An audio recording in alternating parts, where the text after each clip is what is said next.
পরের দিন প্রাতকালে নাস্তা নিয়ে শাহিনুরের কাছে হাজির হলো শারমিন বাইজি। বন্ধ দরজা খুলতেই আচমকা কক্ষের ভেতরে দৃষ্টি নিক্ষেপ করল। সঙ্গে সঙ্গে থমকিত ভঙ্গিতে ঠায় দাঁড়িয়ে রইল সে। তার দীপ্তিমান দৃষ্টিজোড়ায় নিমিষে কিঞ্চিত ভয় জেগে বসল। অন্তকোণে জমল মেঘ। রোজকার মতো আজ শাহিনুর গায়ে কাঁথামুড়ি দিয়ে ঘুমাচ্ছে না। রোজকার মতো আজ আর শাহিনুরের ঘুম ভাঙানোর জন্য বিশেষ বিশেষ কায়দা খাটানোর প্রয়োজনও পড়বে না। রোজকার মতো ঘুমন্ত মেয়ের ললাটে অতি সন্তর্পণের চুম্বনীকে দেওয়ার সুযোগও পেল না শারমিন। ক্ষণকাল স্তব্ধ হয়ে দাঁড়িয়ে রইল সে। কক্ষের ভেতরে দেয়ালে পিঠ ঠেকিয়ে বিধ্বস্ত রূপে বসে আছে শাহিনুর। কাল রাতে জমিদার বাড়ির সকলের সঙ্গে সময় কাটানোর পর রঙ্গন যখন তাকে পৌঁছে দিতে এলো, তখন থেকে স্তব্ধ হয়ে আছে শাহিনুর। মস্তিষ্কে কিলবিল করছে কেবল প্রণয়ের বলা কথাগুলো। মনে তীব্র অস্বস্তি হচ্ছে। এতদিন যাবৎ মায়ের চোখ ফাঁকি দেওয়াতে ফেরার পথে রঙ্গনের সঙ্গে একটা শব্দ বিনিময় করেনি সে। রঙ্গন যখন তার হাতে স্পর্শ করেছিল, মই দিয়ে জানালার পাটা টেনে উঠতে সহায়তা করতে চেয়েছিল, কোনোটাই শাহিনুর গ্রহণ করেনি। আচমকাই শাহিনুরের এমন আচরণে অবাক না হয়ে পারেনি রঙ্গন। তাই প্রশ্ন করেছিল, নূর, তুমি আমাকে এড়িয়ে চলছ? রঙ্গনের এমন প্রশ্নে ঝরঝর করে কেঁদে ফেলেছিল শাহিনুর। বলেছিল, আমি আমার আম্মাকে খুব ভালোবাসি বাঁশিওয়ালা। আমি আমার আম্মাকে ঠকিয়ে খুব অন্যায় করেছি। তুমি আমাকে ক্ষমা করে দিও। আমি তোমাকে ভালোবাসি, কিন্তু আমার আম্মাকে আর ঠকাতে চাই না। শাহিনুরের কথার পাল্টা কোনো জবাব দিতে পারেনি রঙ্গন, কিন্তু জোরপূর্বক শাহিনুরের একটি হাত টেনে নিজের দুই হাতে মুঠোবন্দি করে নিয়ে বলেছিল, তোমার আম্মাকে যাতে আর ঠকাতে না হয় সেই ব্যবস্থায় আমি করব। তুমি নিশ্চিন্তে থাকো, আসছি, আমাদের আবার দেখা হবে। রঙ্গন চলে যাবার পর মেঝেতে ধপ করে বসে পড়ল শাহিনুর। মনে করল প্রণয়ের বলা শেষ বাক্যটি, যদি কখনো এমন ভুল করো মাকে বলে ক্ষমা চেয়ে নিও। দুই হাতে মুখ চেপে ধরে হাউমাউ করে কেঁদে ওঠে শাহিনুর। ফোপাতে ফোপাতে বলল, আম্মা, তুমি আমাকে ক্ষমা করবে তো? সেই রাত থেকে কাঁদতে কাঁদতে চোখ জোড়া শুষ্ক হয়ে গেছে শাহিনুরের। তবুও মনে চলা অপরাধবোধ একটুও কাটেনি। বিধ্বস্ত মুখে কক্ষের এক কোণে ঘাপটি মেরে বসে আছে। সকাল সকাল মেয়ের কাছে এসে মেয়েকে এই রূপে দেখে পুরো পৃথিবী যেন থমকে গেল শারমিনের। আকস্মিক ধাক্কাটা সামলেও নিল। কিঞ্চিত ত্বরান্বিত হয়ে চরণদ্বয় এগিয়ে মেয়ের সম্মুখে বসে পড়ল। পাশে হাতে থাকা নাস্তা পানি রেখে বিস্ময়ান্বিত কণ্ঠে বলল, নূর। সম্বিত ফিরে পেয়ে মাকে এক পলক দেখল শাহিনুর। তারপর হু হু করে কেঁদে উঠে জাপটে ধরল মাকে। শারমিনের বক্ষস্থলে অসহনীয় ব্যথা অনুভূত হল। কলিজায় কেমন যেন ছ্যাদ করে উঠল, হাজার হোক মাতো।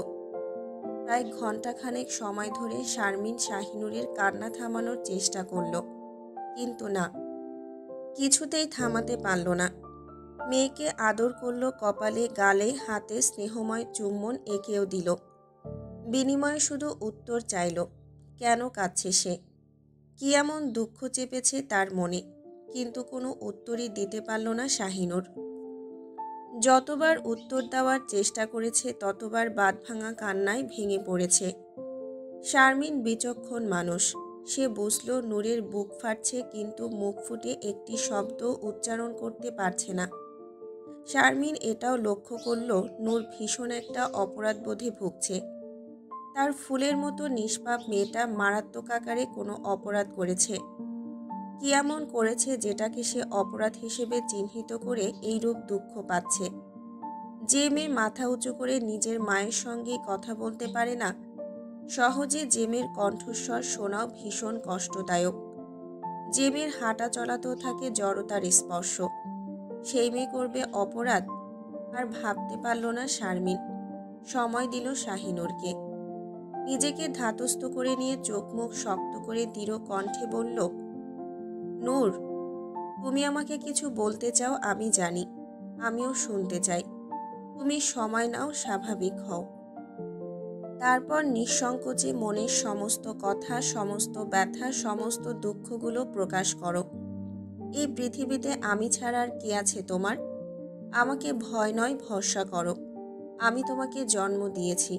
আমি তোমার মা। এই পৃথিবীতে শ্রেষ্ঠ বন্ধু আমি তোমার। ক্রন্দনধ্বনি থেমে গেল। ভেজা দৃষ্টিতে মায়ের দিকে তাকালো শাহিনুর। শারমিন নিজের আঁচল দ্বারা তার কপোলদ্বয় মুছে দিল, ললাটে গাঢ় একটা চুমুও খেল। তারপর বলল, এখন কিছুই শুনতে চাই না।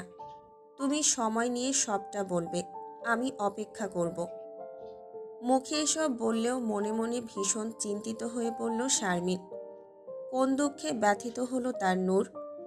ছোটবেলায় শাহিনুর অসংখ্যবার তাকে প্রশ্ন করেছে, আম্মা, আমার দাদা দাদি নাই? ও আম্মা, আমার যেমন তুমি আছো তোমারও তো আম্মা আছে, তাই না? আচ্ছা আম্মা, আমার কি আব্বা নাই? এসব প্রশ্নের মোকাবেলা করতে করতে যখন সে ক্লান্ত হয়ে পড়ল, তখন থেকেই শাহিনুরও ঘুমিয়ে গেল। কী কারণে থেমে গেল শাহিনুর জানা নেই। মেয়েটার প্রশ্ন করল না, আম্মা, আমার কি আব্বা নাই? আম্মা, তোমার কি স্বামী নাই? আমরা এখানে কেন থাকি আম্মা? শারমিনও যেন হাঁপ ছেড়ে বাঁচল। শিশু বয়স ছেড়ে কিশোরী হলো মেয়েটা। আল্লাহর তরফ থেকে হঠাৎই নিজের মা মান্নাত বুবু সহ সকল বাইজিদের জীবন রীতির অনেকাংশ বুঝেও গেল। হারিয়ে গেল তার করা প্রশ্নগুলো। শারমিনের ভয় হলো, আজ আবার সেসব প্রশ্নগুলোরই কিঞ্চিত প্রশ্ন জাগেনি তো মনে। হাজার হোক শাহিনুর এখন বড় হচ্ছে, মানব জীবন সম্পর্কে বোধশক্তিও আপনা আপনি তৈরি হচ্ছে। প্রণয়ের কোয়ার্টারে সকাল থেকেই ব্যস্ততায় কেটেছে অঙ্গন রঙ্গন দুই ভাইয়ের। ড্রয়িং রুম চমকপ্রদ ফুলসজ্জায় সজ্জিত করেছে। দেয়ালে শুভ জন্মদিনের ব্যানার টানানো, বেলুন, জন্মদিনের কেক, মোমবাতি, সমস্ত আয়োজনই সম্পন্ন হয়েছে। বাড়ির ল্যান্ডলাইনে ফোন করল রঙ্গন, কিন্তু ফোনটি ধরল তার বড় ভাইয়ের বউ জেবা। ওপাশ থেকে অতি উৎসাহী কণ্ঠে ভেসে এলো, হ্যালো, আপনি ফোন করলেন, তবে কবে ফিরবেন আপনি? শুনুন না, এবার কিন্তু আমার দুটো তাঁতের শাড়ি, দুটো খয়েরি রঙের লিপস্টিক আর দুটো।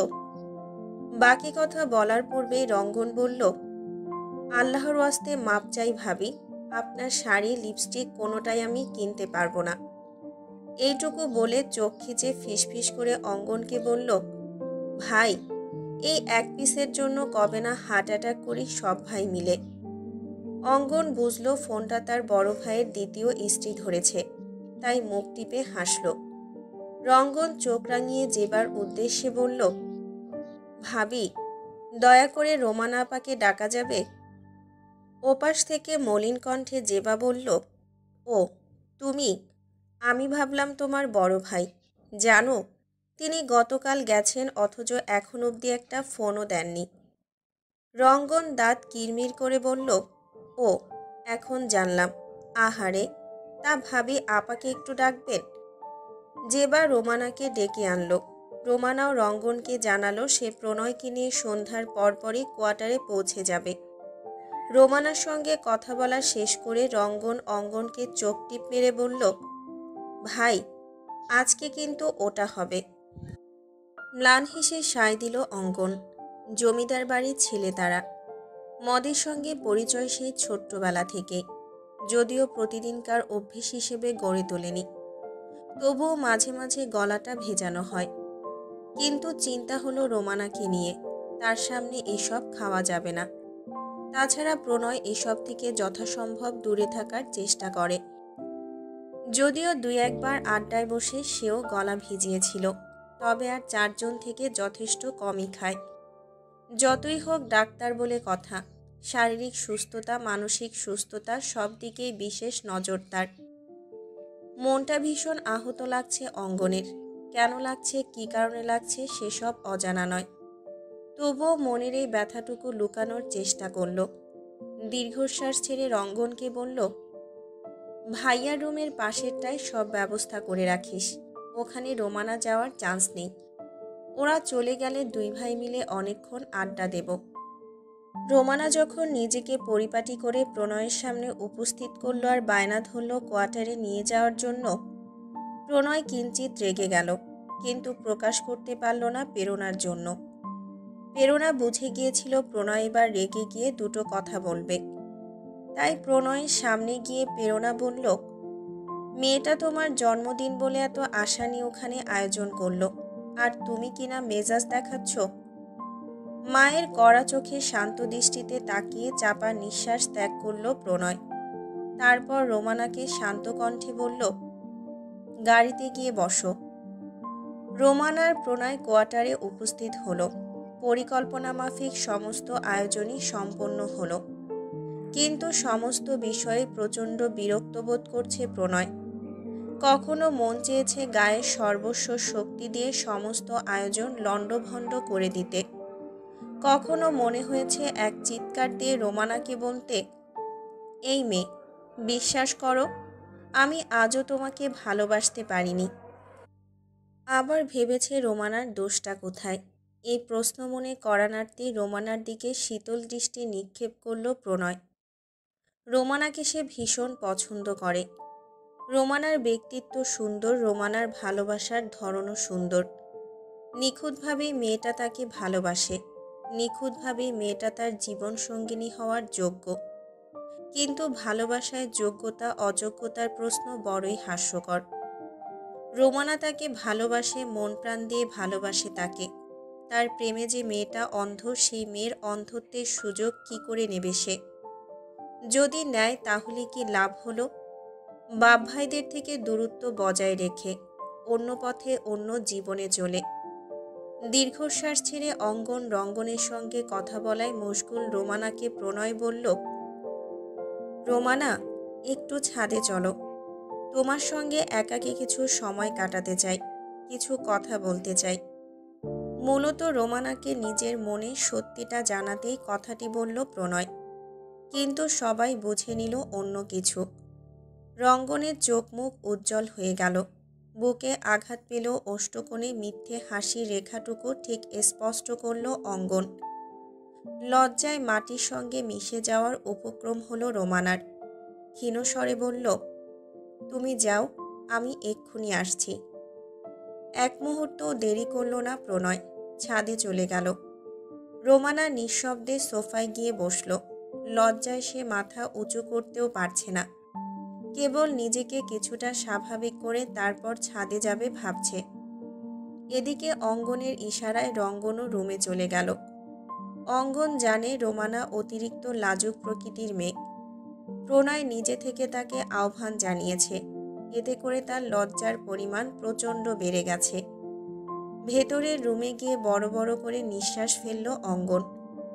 রঙ্গন অঙ্গনের অনুভূতিটুকুর আঁচ পেয়ে আবার ড্রয়িং রুমে চলে গেল। ড্রয়িং রুমের একপাশে থাকা ফ্রিজ থেকে 3টা গ্লাস প্রমত্তকর রস থেকে 1 গ্লাস নিয়ে আবারও রুমের উদ্দেশ্যে পা বাড়ালো। রোমানা হঠাৎ প্রশ্ন করল, রঙ্গন, ওটা কি? থতমত খেয়ে রঙ্গন বলল, সফট ড্রিঙ্কস। গলাটা বেশ শুকিয়ে গেছে, একটু ভিজাবো আর কি। এইটুকু বলে চলে গেল রঙ্গন। রোমানা খেয়াল করলো তার গলাটাও শুকিয়ে কাট হয়ে গেছে। শুধু কি গলা, বুকটাও কেমন শুকনো শুকনো লাগছে। প্রণয় অপেক্ষা করছে তার জন্য। ইস, কেমন কেমন যেন লাগছে। কোনো কিছুই না ভেবে ত্বরান্বিত হয়ে উঠে গিয়ে ফ্রিজ খুলে 1 গ্লাস প্রমত্তকর রস সেও পান করল।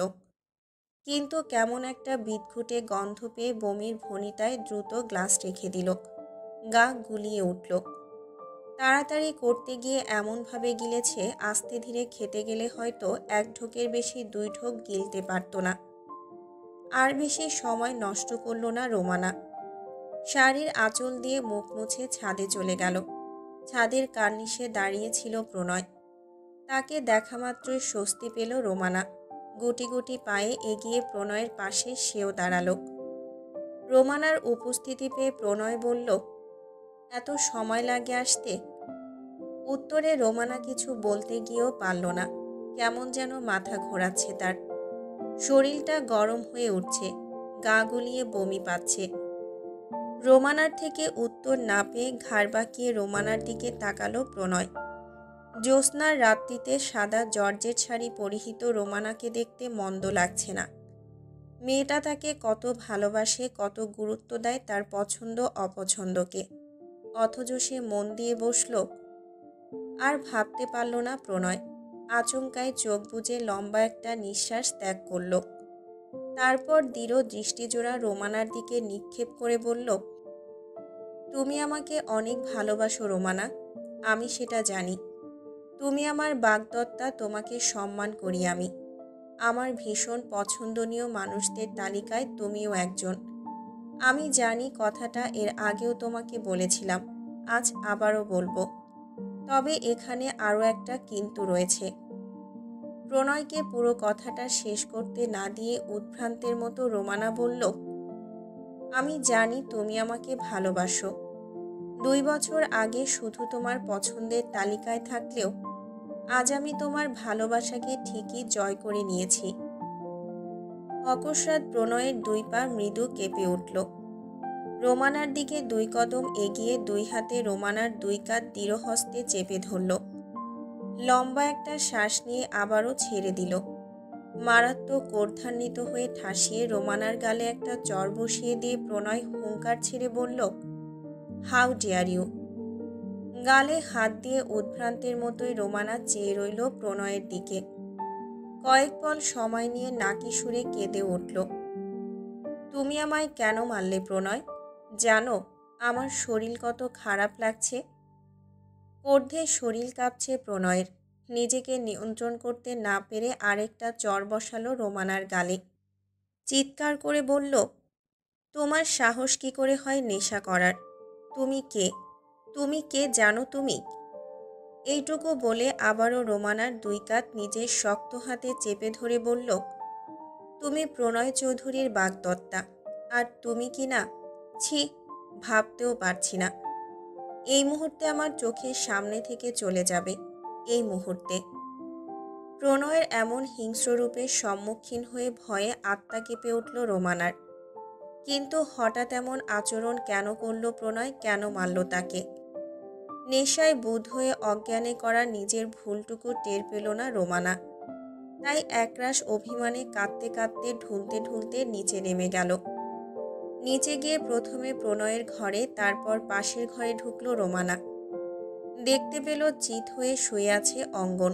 বিধ্বস্ত রূপে ঠোঁট উল্টে কাঁদতে কাঁদতে অঙ্গনের পাশে গিয়ে বসল রোমানা। কিন্তু অঙ্গন উঠল না। উঠবে কি করে? মাত্রাতিরিক্ত নেশা করার ফলে সেও বুঁদ হয়ে আছে। তাই বেশ শব্দ করে কাঁদতে শুরু করলো রোমানা। ঢুলু ঢুলু চোখ দুটো মেলে তাকালো অঙ্গন। রোমানাকে দেখা মাত্রই উঠে বসল সে। কপাল কুঁচকে বলল, কাঁদছো কেন? তোমার ভাইটা আমাকে একটুও ভালোবাসে না। এই দেখো, আমাকে মেরেছে। গাল এগিয়ে দিতেই অঙ্গন সেই গালে স্পর্শ করল। ব্যথিত হয়ে বলল, এত বড় সাহস ওর! ও আমার কলিজাকে মেরেছে। খুন করে ফেলবো ওকে আমি। উন্মাদীয় কণ্ঠে কথাটি বলতেই রোমানা ঢুলে পড়ল অঙ্গনের বুকে। অঙ্গন ওর মাথায় হাত বুলিয়ে বলল, কেঁদো না সোনা, এই তো আদর করে দিচ্ছি। রোমানা ফোপাতে ফোপাতে বলল, তোমার খারাপ ভাইটা আমাকে একটু ভালোবাসে না অঙ্গন, একটুও না। অঙ্গন এবার একটু সিরিয়াস হলো। তীক্ষ্ণ কণ্ঠে বলল, ওর ভালোবাসার জন্য তুমি আর পাগলামি করবে না রোমানা। এই দেখো, আমি তোমাকে কত ভালোবাসি, একটু কান পেতে এখানে শোনো। অঙ্গন নিজের বুকে রোমানার মাথা চেপে ধরতেই কিছু সময় থম মেরে রইল রোমানা। তারপর কি যেন হলো দুজনেরই। অঙ্গন মাতাল করা সুরে রোমানার কানে কানে বলল, আমি তোমাকে খুব ভালোবাসি রোমানা। অঙ্গনের ঠোঁটের উষ্ণতা কানে লাগতেই পুরো শরীর শিউরে উঠল রোমানার। আবেদনীয় দৃষ্টিতে অঙ্গনের দৃষ্টিতে তাকালো। অঙ্গনও নিবিড় দৃষ্টিতে তাকিয়ে নিবিড় একটা চুমু খেলো রোমানার গালে। মুহূর্তেই কি যেন হয়ে গেল দুজনের। কেবল একে অপরকে পাওয়ার তৃষ্ণা মেটাতে ব্যস্ত হয়ে পড়ল। ইস, নিয়তি কতই না নিষ্ঠুর! অজান্তে অজ্ঞানে দুটো মানব মানবী একে অপরের দেহের তৃষ্ণা মেটাতে উদ্গ্রীব হয়ে উঠল। সেই উদ্গ্রীব উত্তেজনা থেকে একে অপরের উষ্ণতায় লেপ্টে যেতে যেতে কখন যে দুজনে এক হয়ে গেল নিজেরাও টের পেল না। দুটো দেহের এক হয়ে যাওয়া দুটো কণ্ঠের উন্মাদিনীয় সুরে পুরো ঘর মুখরিত হয়ে উঠল। ইস, অজান্তে না জানি কোন বিধ্বংসী খেলায় মেতে উঠল দুজন। রঙ্গন ওয়াশরুম থেকে বেরিয়ে ফ্রিজ থেকে আরেক গ্লাস মদ নিয়ে অঙ্গনের কাছে আসার জন্য যেই ঘরের দরজা অবধি প্রবেশ করল, অমনি তার মাথা থেকে পুরো মুখ ঢেকে গেল রোমানার পরিহিত সাদা জর্জেট শাড়িটির দ্বারা। আচমকায় চমকে গিয়ে এক হাতে শাড়ি ধরে চোখের উপর থেকে সরাতেই চোখ দুটো বড় বড় হয়ে গেল রঙ্গনের। সম্মুখের বিছানায় চোখ পড়তেই মুখ দিয়ে বেরিয়ে এলো, ও মাই গড! সঙ্গে সঙ্গে মুখ ঘুরিয়ে পেছন ফিরে দাঁড়ালো রঙ্গন। হতবম্ব হয়ে রুম ত্যাগ করে ড্রয়িং রুমে গিয়ে বসল। অঙ্গন নেশা করেছে, কিন্তু রোমানা? মাথা কাজ করল না রঙ্গনের। শরীর বেয়ে ঘাম ঝরছে তার, কপাল চুয়ে ঘাম চোয়াল বেয়ে পড়ছে। প্রচণ্ড অস্থির লাগছে। প্রণয় কোথায়? কি হচ্ছে এসব? হাত পা কাঁপতে শুরু করলো রঙ্গনের। নিঃশ্বাস বন্ধ হয়ে এলো। কি করবে না করবে কিচ্ছু ভেবে না পেয়ে ত্বরান্বিত হয়ে কোয়ার্টার ত্যাগ করল সে। তার আত্মায় ইতিমধ্যে জানান দিয়েছে মহাপ্রলয় ঘটবে। রোমানা মেয়েটাকে চিনতে ভুল করেনি প্রণয়, ভুল করেনি তার ভালোবাসাময় ওই চোখের ভাষাটুকু বুঝতে। যে ভাষায় ভালোবাসা না হোক সম্মান দিয়েছে সে। নিজের ভবিষ্যৎ জীবনসঙ্গী হিসেবে যার স্থান দিয়েছে সেই রোমানায়।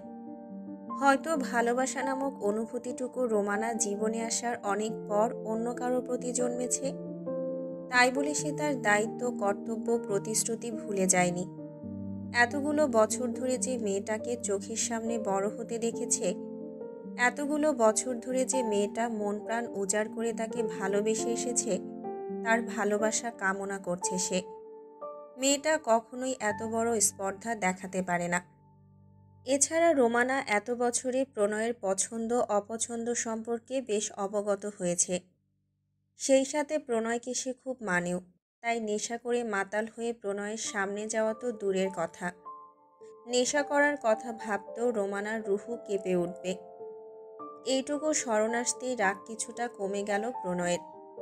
মাত্র কয়েকদিন আগে যে মেয়েটার সাথে বাগদান সেরেছে, সেই মেয়েটার প্রতি এত সহজে অবিশ্বাস আনতে পারল না। তাই পুরো ঘটনা কি ঘটেছে সেটা বোঝার জন্য ত্বরান্বিত হয়ে ছাদ থেকে নিচে গেল। ড্রয়িং রুমে কাউকে দেখতে না পেয়ে অবাকান্বিত ভঙ্গিতে ধীরে ধীরে নিজের রুম চেক করল। চারপাশ কেমন শুনশান নীরব। কিছু সেকেন্ডের মধ্যে সেই নীরবতা ভেঙে কেমন যেন কণ্ঠস্বর ভেসে এলো, কেমন অস্পষ্ট ধ্বনি। সেই ধ্বনি নিশারা করে তার বিব্রত চরণদ্বয় পাশের রুমের দ্বারের সম্মুখে গিয়েই থেমে গেল। আচমকা স্তম্ভিত হয়ে দাঁড়িয়ে পড়ল সে। এক নিমিষে যেন তার সমস্ত পৃথিবী ঘুরপাক খেতে শুরু করল। সমস্ত শরীর ঘাম ছেড়ে শিরায় শিরায় অগ্নি জ্বলে উঠল। এই শরীর অবশ অনুভূত হলো। এই শরীরের রক্ত টগবগিয়ে উঠল। কর্ধে শরীর দিয়ে ঘাম ঝরতে শুরু করল। ছোট ছোট তীক্ষ্ণ দৃষ্টিজোড়া অকস্মাৎ ভয়াবহ রক্তিম বর্ণ ধারণ করল। ক্রমাগত চোয়াল জোড়া দৃঢ় থেকেও দৃঢ়তর হল। কর্ধে ঘৃণায় কোনো ক্রমে নিজের বিশাল দেহটি সরিয়ে নিল। কিন্তু বারংবার বজ্রপাতের ন্যায় দুই চোখে ভাসতে লাগলো ছোট ভাইয়ের সঙ্গে নিজের বাগদত্তার মিলিত হওয়ার দৃশ্যটুকু। ড্রয়িং রুমের সোফায় নিস্পন্দ হয়ে কত সময় পার করলো জানা নেই। কিন্তু যখন উঠে দাঁড়ালো তখন চেনা সেই প্রণয় চৌধুরী ছিল না। সে এক অন্য প্রণয় চৌধুরী, যার প্রখর দৃষ্টির দিকে একবার তাকালে কারো সচল হৃৎপিণ্ড মুহূর্তেই অচল হয়ে যাবে। বিশাল দেহটিকে শটান করে দাঁড় করালো। তারপর দৃঢ়চিত্তে এগিয়ে গেল নিজের বেডরুমে। কয়েক পল থমকে দাঁড়িয়ে ফিরে গেল বহু বছর পূর্বে। তার পিতামহ আজাহার চৌধুরীর দেওয়া তাকে প্রথম এবং শেষ উপহারটুকুর মুখ্য ব্যবহারের সময় এসেছে আজ। বুক চিরে দীর্ঘশ্বাস বেরিয়ে এলো প্রণয়ের। মারাত্মক ক্রোধে আবিষ্ট হয়ে পরিহিত কালো ব্লেজার একটানে খুলে মেঝেতে আছড়ে ফেলল। বড় বড় দম ফেলে কয়েক কদম পায়চারি করল রুম জুড়ে। এক একজনের বৈশিষ্ট্য যেমন এক এক রকম, তেমনি রাগান্বিত অবস্থায় এক একজন এক একভাবে তা নিয়ন্ত্রণের চেষ্টা করে। ঠিক তেমনই প্রণয়ও করল। পুরো রুম জুড়ে এলোমেলো ঘোরাঘুরি করে পরিহিত শার্টটাও একসময় টেনে টুনে খুলে মেঝেতে ফেলে দিল। বলিষ্ঠ দেহে শেষ সম্বল রইল একটা স্যান্ডো গেঞ্জি এবং প্যান্ট। শরীরে অতিরিক্ত ঘাম নিঃসৃত হওয়ার ফলে সুঠাম বুক, পিঠে গেঞ্জি লেপ্টে রয়েছে। কপালের বিন্দু বিন্দু ঘামও এবার টপাটপ ঝরতে শুরু করেছে। নিঃশ্বাস প্রশ্বাস ক্রমাগত ভারী হচ্ছে। রাতের প্রায় পুরোটাই এমন বিক্ষিপ্তভাবে পার করল প্রণয়। কিন্তু চারদিক থেকে যখন ফজরের আজান ধ্বনি ভেসে এলো, ধাতস্থ হয়ে হাঁটু গেড়ে বিছানার সম্মুখে বসে পড়ল। খাট থেকে কিঞ্চিত মাথা নিচু করে বলিষ্ঠ হাতটা বাড়িয়ে দিল খাটের তলার গভীরে। বেশ পুরনো একটা সুটকেস টেনে বের করে কপাট খুলে পুরনো কাপড় চোপড় সরিয়ে ভেতর থেকে নিমেষে একটি তলোয়ার বের করে আনলো। তারপর তড়িৎ বেগে সুটকেস লাগিয়ে আবার যথাস্থানে রেখে উঠে দাঁড়ালো। ডান হাতের শক্ত মুঠোয় তলোয়ারটি ধরে এপাশ ওপাশ কাত করে ভালোভাবে দৃষ্টি বুলালো। মুহূর্তেই আবার ভয়াবহ হিংস্র রূপ ধারণ করে বাম দিক ডান দিক কৌশলে ঘাড় বাঁকিয়ে চোয়াল শক্ত করে দাঁতে দাঁত চেপে কণ্ঠে কাঁপতে কাঁপতে বলল, আমার সম্মানে আঘাতকারী একটা প্রাণীকেও বাঁচিয়ে রাখব না, স্বয়ং নিজের ভাইকেও না। নিজের হিংস্র রূপটা নিয়ে আবার ড্রয়িং রুমের সোফায় এসে বসল প্রণয়। অপেক্ষায় থাকলো তার চোখে দেখা সবচেয়ে নিকৃষ্ট দুটি প্রাণীর জন্য। চারিদিকের ঘন অন্ধকার ধীরে ধীরে মিলিয়ে গেল। ধরণীর বুকে সূর্য তার সকল উজ্জ্বলতা নিয়ে ঝলমলিয়ে পদার্পণ করল। দুটি দেহ একে অপরের সঙ্গে আষ্টেপৃষ্ঠে জড়িয়ে বিভোর ঘুমে অচেতন হয়েছিল। রাতের আধারে করা পাপগুলো দিনের আলোয় সূর্যের তীর্যক আলোক রশ্মিতে উন্মোচিত হল। বদ্ধ চোখে সূর্যের আলো পড়তেই চোখ কুঁচকে কিঞ্চিত নড়ার চেষ্টা করল রোমানা। চৈতন্য ফিরতেই অনুভব করল তার উপর ভারী কোনো বস্তু রয়েছে। শুধু তাই নয়, কারো গভীর নিঃশ্বাস প্রশ্বাস কারো শরীরে নিবিড় উষ্ণতার পুরোটুকুই মিশে যাচ্ছে তার শরীরে। সহসা ভীতিগ্রস্ত হয়ে চোখ খুলে তাকালো রোমানা। নিজের উপর ঘুমন্ত পরিশ্রান্ত অঙ্গনকে দেখে আত্মচিৎকার দিয়ে উঠল। সঙ্গে সঙ্গে ঘুম ভেঙে গেল অঙ্গনের। জোরপূর্বক চোখ টেনে তুলতেই ভেসে উঠল রোমানার ভীতিগ্রস্ত ক্রন্দনরত মুখশ্রী। সম্বিত ফিরে পেয়ে দ্রুত সরে গেল অঙ্গন। রোমানার নগ্ন বুকে দৃষ্টি পড়তেই মস্তিষ্কে মারাত্মক চাপ পড়ল। পুরো শরীর ভয়ে শিউরে উঠল। দৃষ্টিজোড়া আবদ্ধ করে ফেলল নিমিষেই। লজ্জায় ঘৃণায় মূর্ছা ধরে গায়ে চাদর টেনে মুখ লুকিয়ে হাউমাউ করে কাঁদতে শুরু করল রোমানা। অঙ্গনের মাথাটা ঝিম ধরে গেল। কণ্ঠরোধ হয়ে নিঃশ্বাসও বন্ধ হওয়ার উপক্রম হলো। অনেকটা সময় হতবুদ্ধি হয়ে দাঁড়িয়ে থাকার পর অঙ্গন চাপা একটা নিঃশ্বাস ত্যাগ করে মনে করার চেষ্টা করল গত রাতের কথা। ঝাপসা কিছু কিছু মনে পড়তেই নিরুপায় হয়ে মেঝেতে ধপাস করে বসে পড়ল। নির্বাক হয়ে আশেপাশে কাতর দৃষ্টি বুলালো। চিৎকার করে ডাকার চেষ্টা করল ছোট ভাই রঙ্গনকে, বড় ভাই প্রণয়কে, কিন্তু পারল না। আকস্মিক বিপর্যয়ের গন্ধ পেতেই কেমন যেন মিয়ে গেল। নিশ্চল দৃষ্টি মিলে একবার বিছানায় তাকালো। পরক্ষণেই মাথা নিচু করে বিড়বিড় করে বলল, ছি। আবার ভয়ে সম্বিত ফিরে পাওয়ার ভনিতায় বলল, আমি এত নিকৃষ্ট, এত জঘন্য, এত বড় অন্যায়, এত বড় পাপ কি করে করলাম আমি? কোন মুখে রোমানার সামনে দাঁড়াবো? কোন মুখে প্রণয়ের সামনে দাঁড়াবো? নিজের মনকেই বা আজকের পর থেকে কি করে সান্ত্বনা দেব? রোমানাকে সে প্রচণ্ড ভালোবেসেছিল, কিন্তু কখনোই ভোগ করার কথা ভাবতেও পারেনি। জোর করে পাওয়ার প্রত্যাশাও করেনি। তবে এ কি হয়ে গেল? কিভাবে কি হলো? রোমানা কি করে তার কাছে এলো? এত বড় অঘটন কি করে ঘটল? রঙ্গন কোথায় কোথায় বড় ভাই প্রণয়, সবশেষে একটু আশার আলো নিয়ে বের হলো অঙ্গন। সঙ্গে সঙ্গে প্রণয়কে বিক্ষিপ্তভাবে নজরে পড়ল তার। দু চোখ ভরে অশ্রুপাত শুরু হলো অঙ্গনের। নিজের প্রতি রাগে ঘৃণায় তড়িৎ গতিতে প্রণয়ের সম্মুখে বসে প্রণয়ের ডান হাতটা চেপে ধরে নিজ গণ্ডস্থলে তলোয়ার ঠেকালো অঙ্গন। বলল, ভাই, এই মুহূর্তে আমার প্রাণ নিয়ে তুমি আমাকে মুক্তি দাও। হিংস্রতার শেষ পর্যায়ে পৌঁছে গিয়েও নিভে গেল প্রণয়। এক ধাক্কায় অঙ্গনকে সরিয়ে দিয়ে দাঁড়িয়ে পড়ল সে। দৃঢ় কণ্ঠে বলল, ডোন্ট টাচ মি অঙ্গন। আমি এত বড় অন্যায় কি করে করলাম ভাই? রোমানা কি করে আমার কাছে এলো, কি থেকে কি হয়ে গেল? দুই হাতে নিজের চুল খামচে ধরে চিৎকার করে কথাগুলো বলল অঙ্গন। এই পর্যায়ে প্রণয় বিচলিত হয়ে প্রশ্ন করল, তুই কাল নেশা করেছিলি? অঙ্গন মাথা নিচু করেই হাসূচক মাথা নাড়ালো। অকস্মাৎ চোখ বুজে অধর কামড়ে ধরল প্রণয়। এবার যেন পুরোটাই সুস্পষ্ট তার কাছে। যা ঘটেছে ইচ্ছেকৃত নয়, কিন্তু প্রশ্ন তো রয়েই গেছে। প্রণয় বলল, রোমানাকে ড্রিঙ্কস করিয়েছে কে? অঙ্গন চমকে উঠল। এক পলক প্রণয়কে দেখল, আবারও মাথা নিচু করে বলল, আমি জানি না ভাই। এবার প্রণয় বলল, আমার সামনে থেকে যা। প্রণয়ের আদেশ পেয়ে অত্যন্ত লজ্জিত মুখে চলে গেল অঙ্গন। কোথায় যাবে আজকের পর, কোথায় মাথা উঁচু করে দাঁড়াবে সে? সবচেয়ে বড় কথা রোমানা। এ জীবনে হয়তো রোমানার সামনে এসে দাঁড়াতে পারবে না। এ জীবনে হয়তো রোমানা আর তার সুখ দুঃখের গল্প বলতে অঙ্গনকে খুঁজবে না। হাসির ছলে কথার ছলে বলবে না, তোমার মতো বন্ধুটি পাশে থাকলে আমার সব স্বপ্ন পূরণ না হয়ে পারে। অঙ্গন বেরিয়ে যাওয়ার পর আরেক দফা দীর্ঘশ্বাস ছাড়ল প্রণয়। অপেক্ষা করতে লাগলো রোমানার জন্য। যা ঘটেছে খুব খারাপ ঘটেছে। এটাই যদি ঘটার ছিল, কপালে যদি এটাই লেখা ছিল, তাহলে সেদিন তাদের বাগদান কেন হলো? এত বছর ধরে যে মেয়েটা তার সান্নিধ্য পাওয়ার জন্য চাতক পাখির মতো বসেছিল, চোখের পলকেই সেই মেয়েটা তার নিজের ভাইকে সমস্তটা বিলিয়ে কি করে দিল?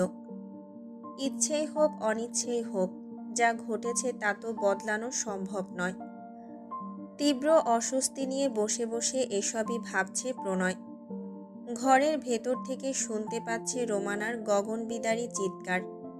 কি করবে, কি বলবে, কি করা উচিত বোধগম্য হলো না প্রণয়ের। তবু একটা সিদ্ধান্ত তাকে নিতেই হবে। মেঝেতে পড়ে থাকা তলোয়ারের দিকে দৃষ্টি পড়তে সেটা তুলে যথাস্থানে রেখে এলো। তারপর ড্রয়িং রুম থেকে হাঁক ছাড়ল, রোমানা, আমি তোমার অপেক্ষায় আছি। প্রণয়ের ডাক শোনার পর প্রায় 30 মিনিট পর বিক্ষিপ্ত চেহারায় বেরিয়ে এলো রোমানা। পরনের শাড়িটাও ঠিকঠাকভাবে পরতে পারেনি। এলোমেলো চুল, রক্তিম বর্ণ চোখ, ঠোঁটের এক কোণায় রক্ত জমার চিহ্ন, সব মিলিয়ে বিধ্বস্ত রোমানাকে দেখে আবারও দীর্ঘ নিঃশ্বাস ত্যাগ করল প্রণয়। বলল, আমি জানি গতরাতে যা ঘটেছে পুরোটাই একটা অ্যাক্সিডেন্ট, কিন্তু একটা প্রশ্নের উত্তর দাও তো, তুমি কেন ড্রিঙ্কস করলে? ধপ করে মেঝেতে বসে পড়ল রোমানা। ভয়ে, লজ্জায়, ঘৃণায় থরথর করে কাঁপতে কাঁপতে উত্তর দিল, সফট ড্রিঙ্কস মনে করে খেয়েছিলাম। আমি জানতাম না ওটা মদ ছিল। নিজেকে সংযত রাখার চেষ্টা করে প্রণয় বলল, আমি অতটা দয়ালু নই যতটা দয়ালু হলে এই মুহূর্তে তোমাকে কিছু সান্ত্বনা বাণী শোনানো যায়। আমি অতটা নির্মল প্রকৃতির মানুষ নই যতটা নির্মল হলে তোমার চোখের ভারী বর্ষণ দেখে ব্যথিত হওয়া যায়। আমি অতটাও শুদ্ধ পুরুষ নই যে এই মুহূর্তে এমন পরিস্থিতিতে বলবো, তুমি অন্য পুরুষ দ্বারা তোমার সতীত্ব হারিয়েছ। এতে আমার কিছুই যায় আসে না। রোমানা, যা কিছু ঘটেছে এতে তোমার হাত নেই, আবার আছেও, কিন্তু যা হয়েছে এর জন্য আমি ভুক্তভোগী হতে পারি না। যেহেতু তোমার প্রতি আমার ভালোবাসা নেই, সেহেতু আমি তোমাকে একটা সাজেশন দিতে চাই। তুমি অঙ্গনকে বিয়ে করে নাও। যা হয়েছে এরপর এর থেকে সঠিক আর কোনো পথই নেই। আর যদি তুমি অঙ্গনকে গ্রহণ করতে না পারো তবে আমার স্ত্রীর মর্যাদা পাবে, কিন্তু আমাকে পাওয়ার সম্ভাবনা কাল অবধি থাকলেও আজ আর নেই। প্রণয়ের ড্রাইভার মেরাজুল হক রোমানাকে পাঁচফোড়ন গৃহে পৌঁছে দিয়ে আবার কোয়ার্টারে ফিরে এসেছে। রোমানা বাড়ি ফিরে সোজা নিজের রুমে গিয়ে দরজা বন্ধ করে দিয়েছে। বাড়ির একটা কাকপক্ষীও টের পায়নি রোমানা ফিরেছে। দুপুর পেরিয়ে প্রায় সন্ধ্যা নেমে এসেছে। সকাল থেকে প্রেরণা উন্মুখ হয়ে বসে আছে প্রণয়, অঙ্গন, রঙ্গন আর রোমানার জন্য। যখন সূর্য অস্তমান হলো, চারদিক থেকে ভেসে এলো আজান ধ্বনি। তখনই চৈতন্য ফিরল প্রেরণার। বড় বউ বলে এক হাঁক ছাড়ল। শবনম রান্নাঘর থেকে ছুটে শাশুড়ির রুমে প্রবেশ করল। প্রেরণা তাকে আদেশ করল প্রণয়কে ফোন করতে আর খবর নিতে তারা কখন বাড়িতে ফিরবে। যদি তারা ফিরতে না চায় অন্তত রোমানাকে যেন রেখে যায়। শাশুড়ির আদেশ পেয়ে শবনম প্রণয়কে ফোন করে জানতে পারল সবাই বাড়ি ফিরে গেছে। তবুও শবনমের কল পেয়ে প্রণয় কিছুটা বিচলিত হয়ে বলল, আপনি রোমানার ঘরে গিয়ে একটু খোঁজ নিয়ে দেখুন তো, বাকিদের আমি দেখছি। শবনম কথা শেষ করে ভাবল জেবাকে রোমানার কক্ষে পাঠিয়ে দেবে, আর সে গিয়ে শাশুড়িকে শান্ত করবে, বলবে রোমানা ফিরেছে। শবনম জেবাকে রোমানার কক্ষে পাঠিয়ে শাশুড়ির কাছে গেল। এদিকে জেবা তার লম্বা বিনুনির শেষ প্রান্ত এক হাতে নাড়াতে নাড়াতে হেলিয়ে দুলিয়ে পা বাড়ালো রোমানার কক্ষে। কক্ষের সামনে দাঁড়িয়ে প্রায় 10 মিনিটের মতো রোমানাকে ডাকলো জেবা, কিন্তু কোনো সাড়া শব্দ পেল না। তাই বলল, কি গো ননদিনী, ঘুমিয়ে পড়েছ নাকি? ঘুমিয়ে ঘুমিয়ে স্বপ্নে আমার দেবরের সোহাগ নিচ্ছ, যেমনটা আমি তোমার বড় ভাইয়ের স্বপ্ন সোহাগ নেই? শেষটুকু কিঞ্চিত লাজুক ভঙ্গিতেই বলল জেবা। তখনই পাশ থেকে মুনতাহা বলল, ছোট ভাবি, আপনাকে বড় ভাবি কি জন্য পাঠিয়েছে আর আপনি কি করছেন? দেখো না, ননদিনীকে ডাকছি কিন্তু দরজা খুলছেই না। হয়তো ঘুমাচ্ছে, তাই বলে এত ডাকতে হবে? আপনার ডাকে আমি কক্ষে থাকতেই পারলাম না। এইটুকু বলেই থমকে গেল মুনতাহা। কপালে ভাঁজ পড়ল তার। মনে মনে বলল, কি ব্যাপার, ছোট ভাবির ডাকে অত দূরের কক্ষ থেকে আমি বেরিয়ে এলাম, অথচ রোমানা আপা বের হলো না। কি করে আপা, ঘুমায় নাকি? এইটুকু ভেবে মুনতাহা ধীর পায়ে কিছুটা এগিয়ে রোমানার কক্ষের জানালার সামনে দাঁড়ালো। জানালা লাগানো নাকি খোলা বোঝার জন্য মৃদু ধাক্কা দিতেই জানালা খুলে গেল। স্বস্তির নিঃশ্বাস ছেড়ে মুনতাহা ঘাড়ে গিয়ে কক্ষে দৃষ্টি নিক্ষেপ করল। সঙ্গে সঙ্গে অন্তরাত্মা কেঁপে উঠল তার। চোখ জোড়া বড় বড় করে বুকে হাত চেপে রোমানা আপা বলে এক চিৎকার দিল। মুহূর্তেই মাথা ঘুরে জ্ঞান হারালো মুনতাহা। জেবা দৌড়ে এসে জানালা দিয়ে কক্ষে তাকাতেই দেখল ফ্যানের সাথে শাড়ি ঝুলিয়ে গলায় ফাঁস দিয়ে ঝুলছে রোমানা। পরনে শুধুমাত্র ব্লাউজ পেটিকোট। খোলা চুলে এক জিভ বেরিয়ে দুটো চোখ উল্টে আছে তার। এহেন দৃশ্য দেখে ভয়ে ওমাগো বলে থপ করে বসে বমি করে দিল জেবা। মুনতাহার চিৎকার জেবার অস্বাভাবিক উচ্চরব বাড়ির প্রতিটা সদস্যই শুনতে পেল।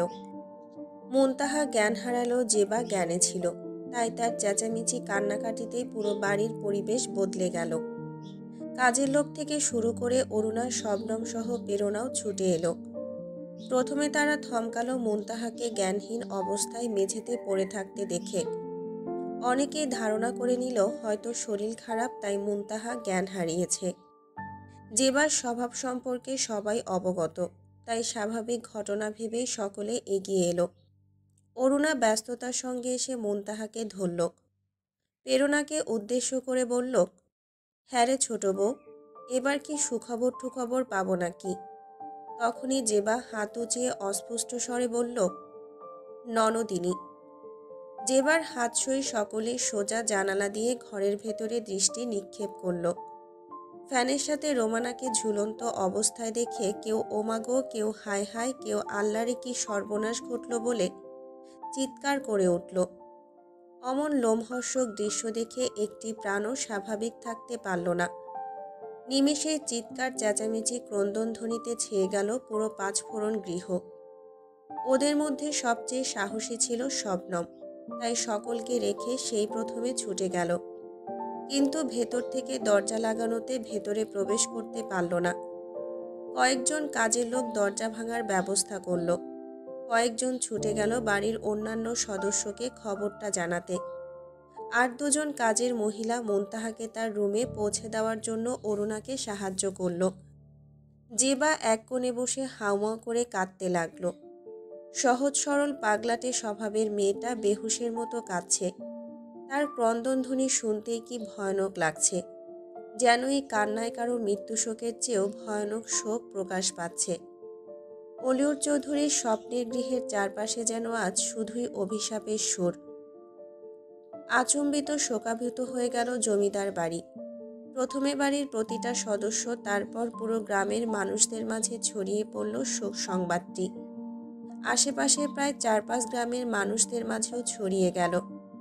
বাড়ির কাজের মহিলা শবনম মিলে রোমানার লাশ নামিয়ে গায়ে কাপড় ঢেকে দিল। পল্লব চৌধুরী শহরে, তাই তার ফিরতে বেশ সময় লাগবে। অলিউর চৌধুরী, পলাশ চৌধুরী, প্রণয় চৌধুরী, রঙ্গন চৌধুরী সকলেই বাড়িতে উপস্থিত হলো। অঙ্গন কোথায় আছে কেউ জানে না। বাড়ির এই ভয়ানক পরিস্থিতি মোকাবেলা করার জন্য অলিউরের পাশে দাঁড়ালো পলাশ এবং প্রণয় চৌধুরী। ভেতর থেকে কান্নার আওয়াজ আসছে। উঠানের মাঝখানে দাঁড়িয়ে আছে অলিউর চৌধুরী। দুই পাশে তার দুই ছেলে পলাশ এবং প্রণয়। রঙ্গন বড় উঠোনের এক কোণে মাথা নিচু করে ভূমিতে একদৃষ্টিতে তাকিয়ে আছে। বাড়ির ছোট সদস্য হওয়াতে সকল ঝড় থেকে সে রক্ষা পেয়ে যাবে। কিন্তু যে প্রাণটি তাদের থেকে চিরজীবনের জন্য হারিয়ে গেল, তাকে কি ফিরে পাওয়া যাবে? কঠিন পীড়ায় বক্ষস্থল ক্রমাগত চূর্ণ বিচূর্ণ হতে শুরু করল রঙ্গনের। আপন মনে বারবার একটি প্রশ্নই জেগে উঠল, কেন সে পালিয়ে গেল? কেন সে সাহস করে থেকে গেল না? থাকলে অন্তত আজ রোমানা এই পরিস্থিতির শিকার হতো না। পৃথিবীতে ভালোবাসা এমন এক অনুভূতি, যে অনুভূতি কখনো সুখে বুক ভরিয়ে তুলবে, কখনো এক বুক দহনে হৃদয়কে দগ্ধ করে তুলবে। ভালোবাসা যেমন তোমাকে গড়ে তুলবে, আবার তেমনি ধ্বংসও করে দেবে। ভালোবেসে এক বুক দহনে দগ্ধ হয়ে নিজেকেই ধ্বংস করে দিল রোমানা। কিন্তু আফসোস রেখে গেল গুটি কয়েক মনে। বাবা ভাইকে অভয় দিয়ে রোমানার কক্ষে পা বাড়ালো প্রণয়। কিন্তু তাকে কে অভয় দেবে আজ? রোমানার মৃত্যু তাকে ঠিক কতখানি নাড়িয়ে দিয়েছে কাকে বোঝাবে সে? এত সুন্দর মনের একটি মানুষকে এত সহজে এত তাড়াতাড়ি হারিয়ে ফেলবে, তা কখনোই কল্পনাও করতে পারেনি প্রণয়। কেমন যেন হাসফাস লাগছে। রোমানার কক্ষ থেকে বেশ দূরে কাজের লোকজন বসে কান্না করছে। ফাঁসির মরা বলে অনেকেই ভয়ে ভেতরে যাচ্ছে না। কক্ষের ভেতরে শবনম ছাড়া শুধু দুটো কাজের মেয়েকে দেখল প্রণয়। জানালার বাইরে বসে জেবা কাঁদছে। সমস্তটা বুঝে এক দীর্ঘ নিঃশ্বাস ছাড়ল প্রণয়। গুরুগম্ভীর প্রণয় চৌধুরীর পরিবর্তে আজ এক অন্য প্রণয়কে দেখল শবনম। তার বিক্ষিপ্ত চেহারাটি দেখে ডুকরে কেঁদে উঠল সে। আর্তনাদের সুরে বলল, ভাই গো, এটা কি হয়ে গেল? প্রণয় ধীর পায়ে এগিয়ে এসে রোমানার নিথর দেহের পাশে হাঁটু গেড়ে বসল। এমন কঠিন মুহূর্তে কঠিন মানুষটি একটি হাত বাড়িয়ে রোমানার ললাটে হাতের তালু চেপে ধরল। ধীরে ধীরে সেই হাতটি নিচের দিকে নামিয়ে উল্টে যাওয়া চোখ দুটো বন্ধ করে দিল। তারপর ঘাড় বাঁকিয়ে শীতল দৃষ্টি নিক্ষেপ করল শবনমের দিকে। প্রখর সেই দৃষ্টিজোড়ায় শীতলতা মিশিয়ে কণ্ঠ খাদে নামিয়ে বলল, ভাবি, ওদের নিয়ে বাইরে যান। সকলকে নিয়ে শবনম বেরিয়ে গেল। প্রণয় এবার তার শীতল দৃষ্টিজোড়া নিক্ষেপ করল রোমানার বিধ্বস্ত মুখশ্রীতে। ক্ষণকাল সেই মুখে তাকিয়ে থেকে এক হাতে পুরো মুখ বুলিয়ে দিল। তারপর একটু মাথা নিচু করে রোমানার কপালে চুমু খেল। একটি হাত চেপে ধরে বলল, এই পৃথিবীতে আমি আমার জীবনের প্রথম এবং শেষ ক্ষমাটুকু তোমার কাছে চাইলাম। রোমানা, আমাকে তুমি ক্ষমা করে দিও। তোমাকে ভালোবাসতে না পারার জন্য। আমাকে তুমি ক্ষমা করে দিও তোমার পাশে না থাকার জন্য। কথাগুলো শেষ করে রোমানার মাথায় হাত বুলিয়ে উঠে পড়ল। আশেপাশে সচেতন দৃষ্টি ফেলে কিছু খোঁজার চেষ্টা করল। যা খুঁজেছিল তা পেয়ে চাপা একটি নিঃশ্বাসও ত্যাগ করল।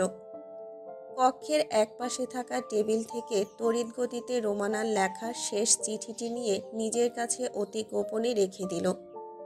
রোমানা হয়তো তাকে শেষ কিছু কথা বলে গেছে।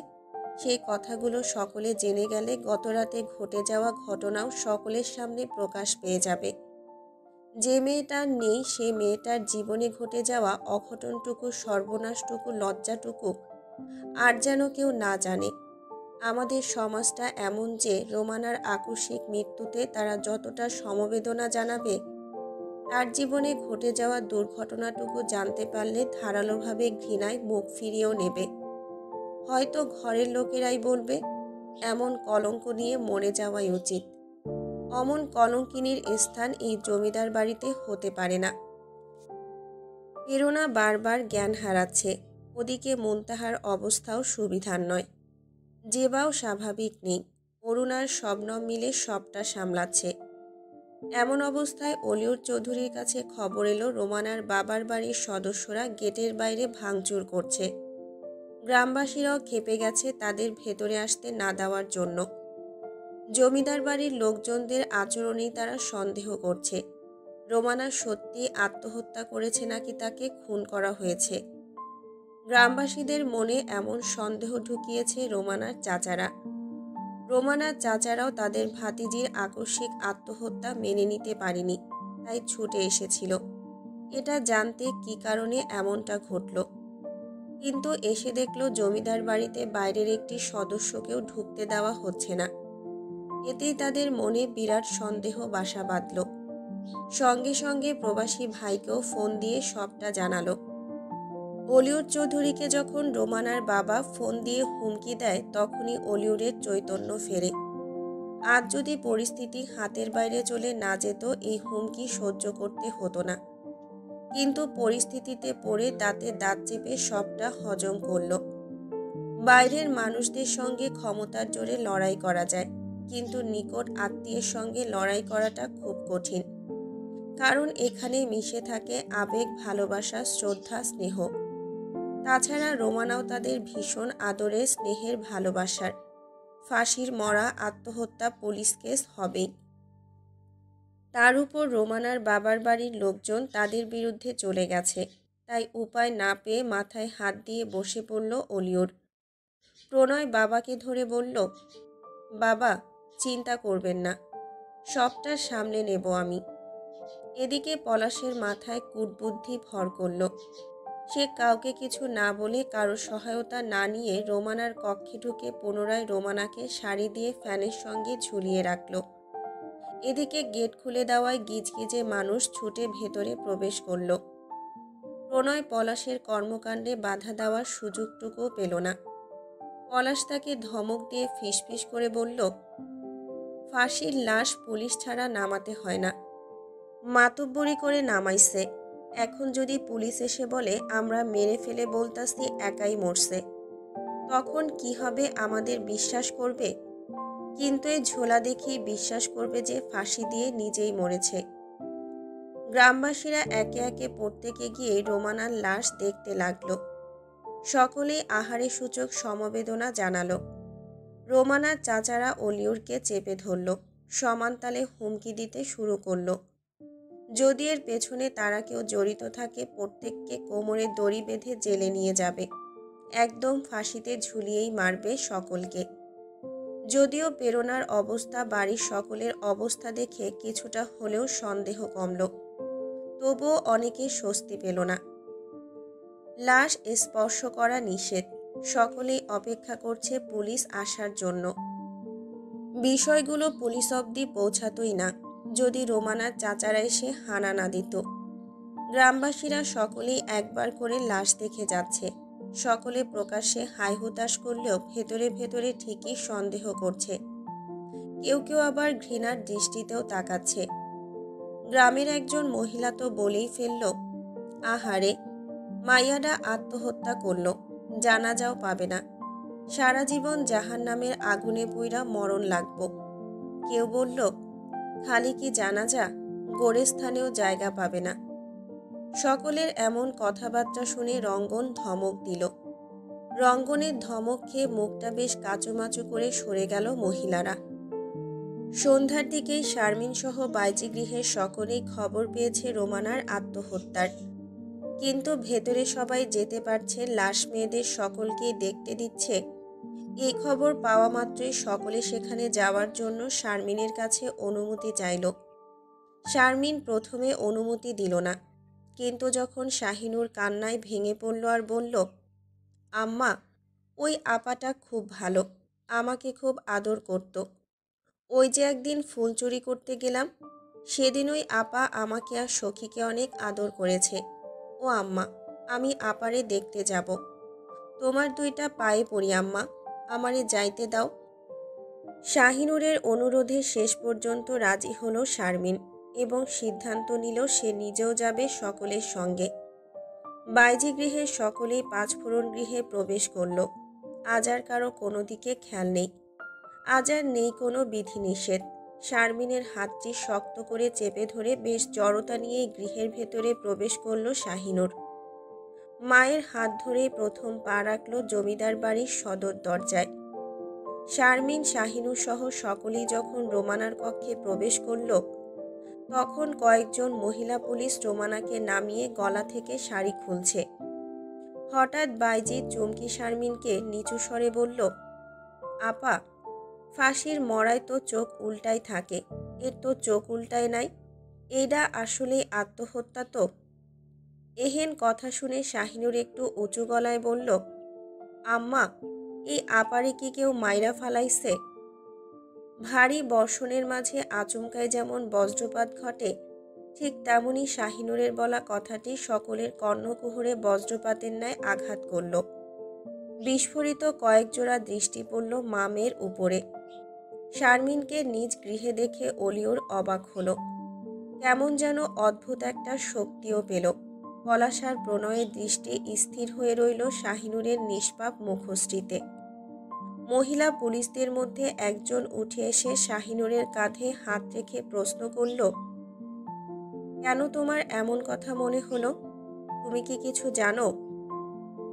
শাহিনুর অবুঝ দৃষ্টিতে মায়ের দিকে এক পলক চেয়ে আবার মহিলা পুলিশের দিকে তাকালো। বলল, ফাঁসিতে মারা গেলে নাকি চোখ উল্টে থাকে, আপার তো চোখ উল্টায়নি। তরতর করে সুস্পষ্টভাবে কথাগুলো বলতেই সকলের হৃৎপিণ্ড কেঁপে উঠল। শাহিনুরের বক্তব্য শুনে প্রণয়ের পুরো শরীরে শীতল স্রোত বয়ে গেল। তাচ্ছিল্যের দৃষ্টিতে একবার পাশে মেজ ভাই পলাশের দিকে তাকালো, কিন্তু শারমিন আঁতকে উঠে শাহিনুরের একটি হাত চেপে ধরল। আশেপাশে সচেতন দৃষ্টি নিক্ষেপ করতেই দেখতে পেল পলাশ চৌধুরী কুৎসিতভাবে, হিংস্রভাবে তীব্র কর্ধ নিয়ে তাকিয়ে আছে তার নূরের দিকে। যে বিষয়টা খুব সহজে নিজেরাই মিটিয়ে নিচ্ছিল, সেই বিষয়টা খুব জটিল রূপ ধারণ করল। শাহিনুরের সহজ মনে করা প্রশ্নটি পাঁচফোড়ন গৃহের প্রতিটা সদস্যের মনে মারাত্মক শঙ্কা বয়ে আনল। পলাশ চৌধুরী শাহিনুরের স্নিগ্ধ মুখশ্রীতে স্বচ্ছ দৃষ্টিজোড়ায় নিজের সর্বনাশ ব্যতীত অন্য কিছুই দেখতে পেল না। তার সমস্ত ইন্দ্রিয় শক্তি জাগ্রত হয়ে উঠল।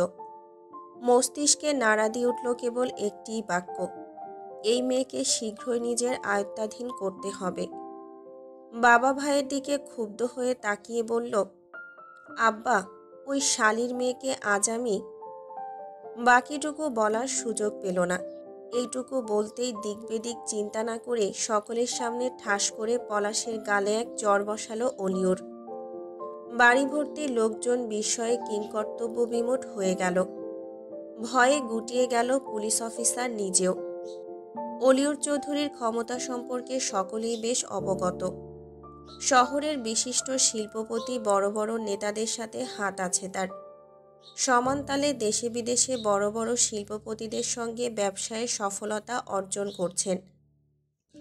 ধন সম্পদ ক্ষমতায় তার থেকে বলবান বা তার সমানে সমানও গ্রামে, উপজেলায় বা জেলায় আর একটিও নেই। 10টা খুন করলেও সেটা ধামাচাপা দেওয়ার মতো ক্ষমতা কূটবুদ্ধি কোনোটারই অভাব নেই তার। সবটা জেনেও এদের বিরুদ্ধে লোক দেখানো তদন্ত করতেই হবে। সকলের অবস্থা যখন জীর্ণশীর্ণ তখন পলাশ গালে হাত দিয়ে রক্তিমবর্ণ চোখে বাবার দিকে তাকালো। ক্রোধান্বিত কণ্ঠে হুঙ্কার ছাড়ল, আব্বা, আপনি আমার গায়ে হাত তুললেন। আমার উদ্দেশ্য সফল হতে যত সময় লাগবে তত হিংস্র হব আমি, ঠিক ততটাই নৃশংসরূপে সফলতা অর্জন করব আমি। এইটুকু বলেই স্থান ত্যাগ করল পলাশ। তীব্র ক্রোধে শরীরে রক্ত টগবগ করছে।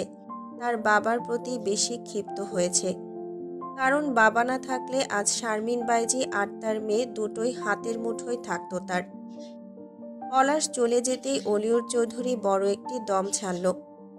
তারপর প্রণয়ের দিকে তাকাতেই দেখতে পেল প্রণয় চোয়াল জোড়া শক্ত করে শটান হয়ে দাঁড়িয়ে আছে।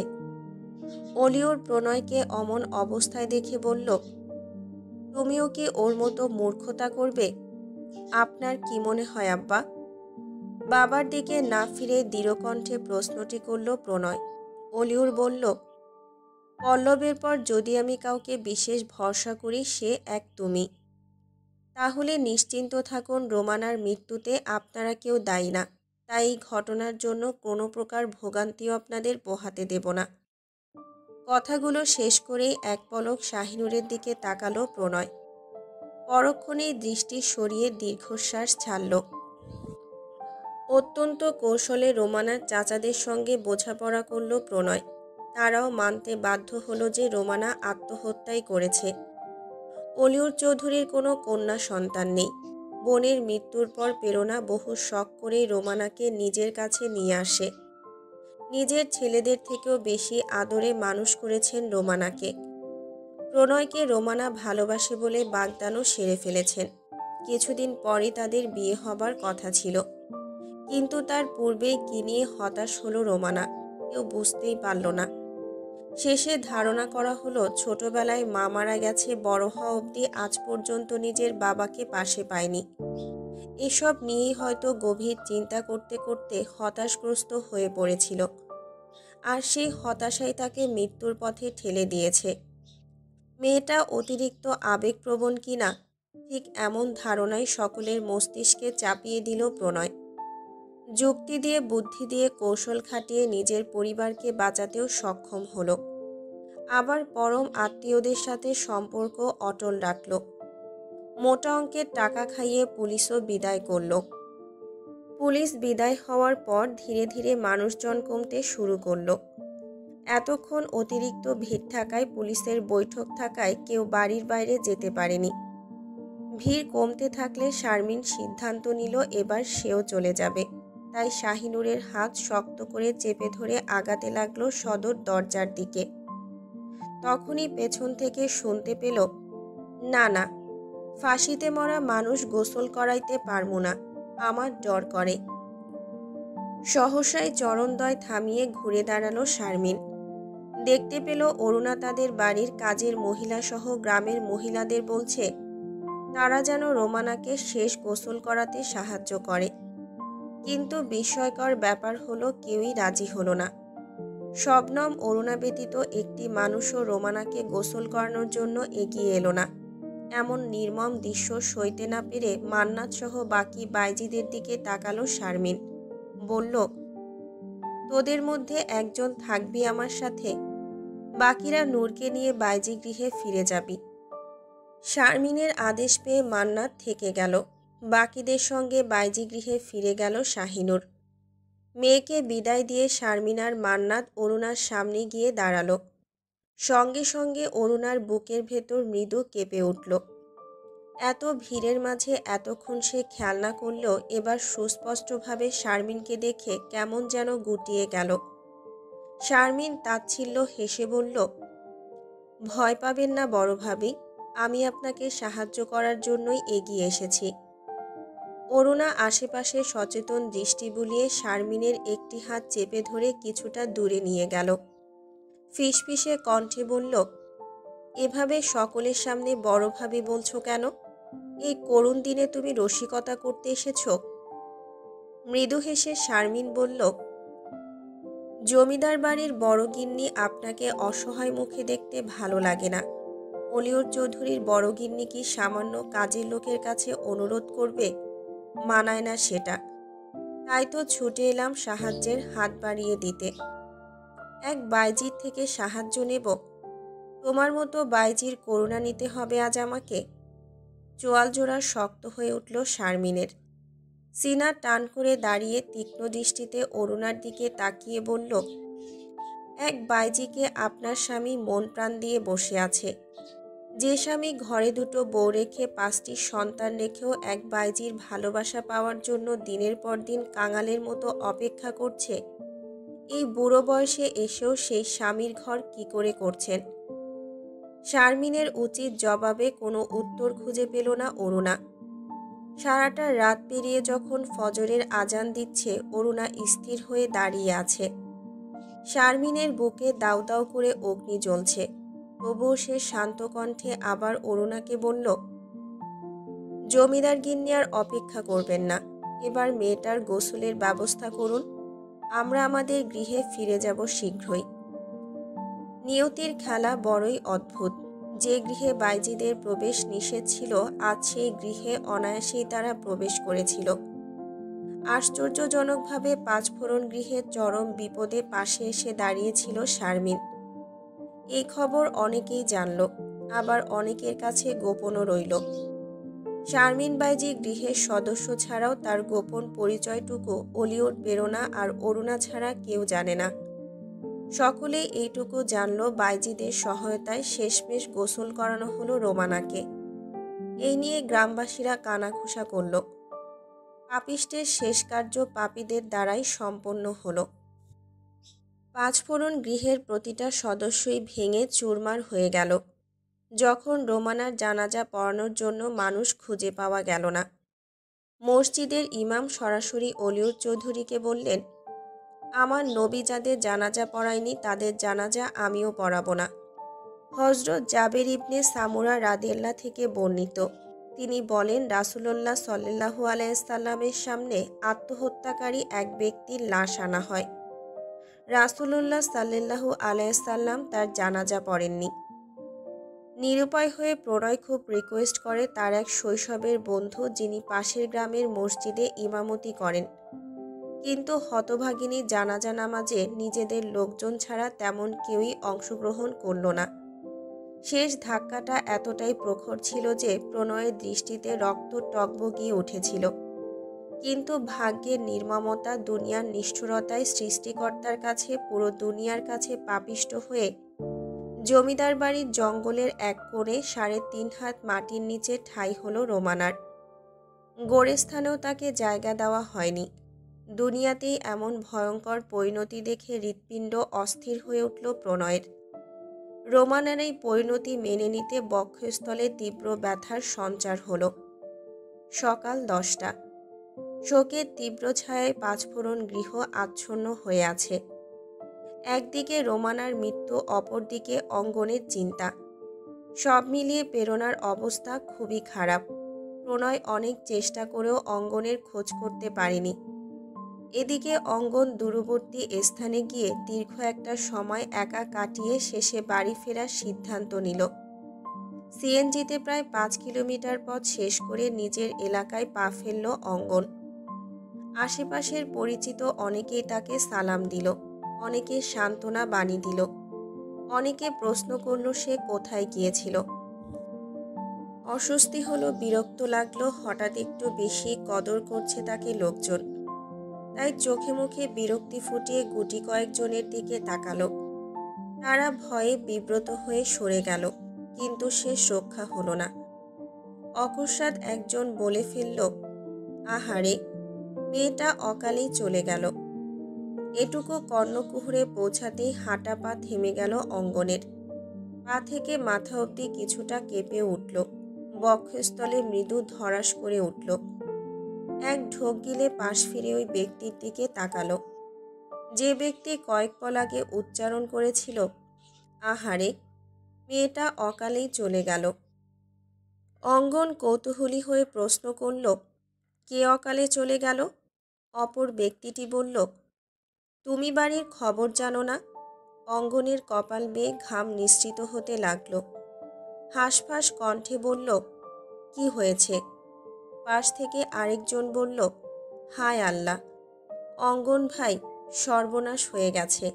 তুমি কই ছিলা কাল থেকে? রোমানা আপা নাই গো ভাই, ফাঁসি দেয়া মইরা গেছে রোমানা আপা। কঠিন কোনো বস্তু দ্বারা আকস্মিকভাবে মাথায় আঘাত পেলে মানুষের মস্তিষ্ক যেমন চূর্ণ বিচূর্ণ হয়ে যায়, ফাঁসি দেয়া মইরা গেছে রোমানা আপা এইটুকু বাক্যতে ঠিক অমনভাবে অঙ্গনের মস্তিষ্ক চূর্ণ বিচূর্ণ হয়ে গেল। ভূমিকম্পের ন্যায় পুরো পৃথিবী ঘুরতে শুরু করল। চারদিকে নেমে এলো ঘনীভূত আঁধার। নিমিষেই সকলের চোখের সম্মুখে অত্যন্ত নিবিড়ভাবে ঘুমিয়ে লুটিয়ে পড়ল ভূমিতলে অঙ্গন। কিন্তু যে অঙ্গন চৌধুরী সকলকে সাক্ষী রেখে ঘুমালো, সেই অঙ্গন চৌধুরী আর জেগে উঠল না। ঠিক 12 ঘন্টা পর হাসপাতালের কেবিনে জ্ঞান ফিরল নতুন অঙ্গন চৌধুরীর।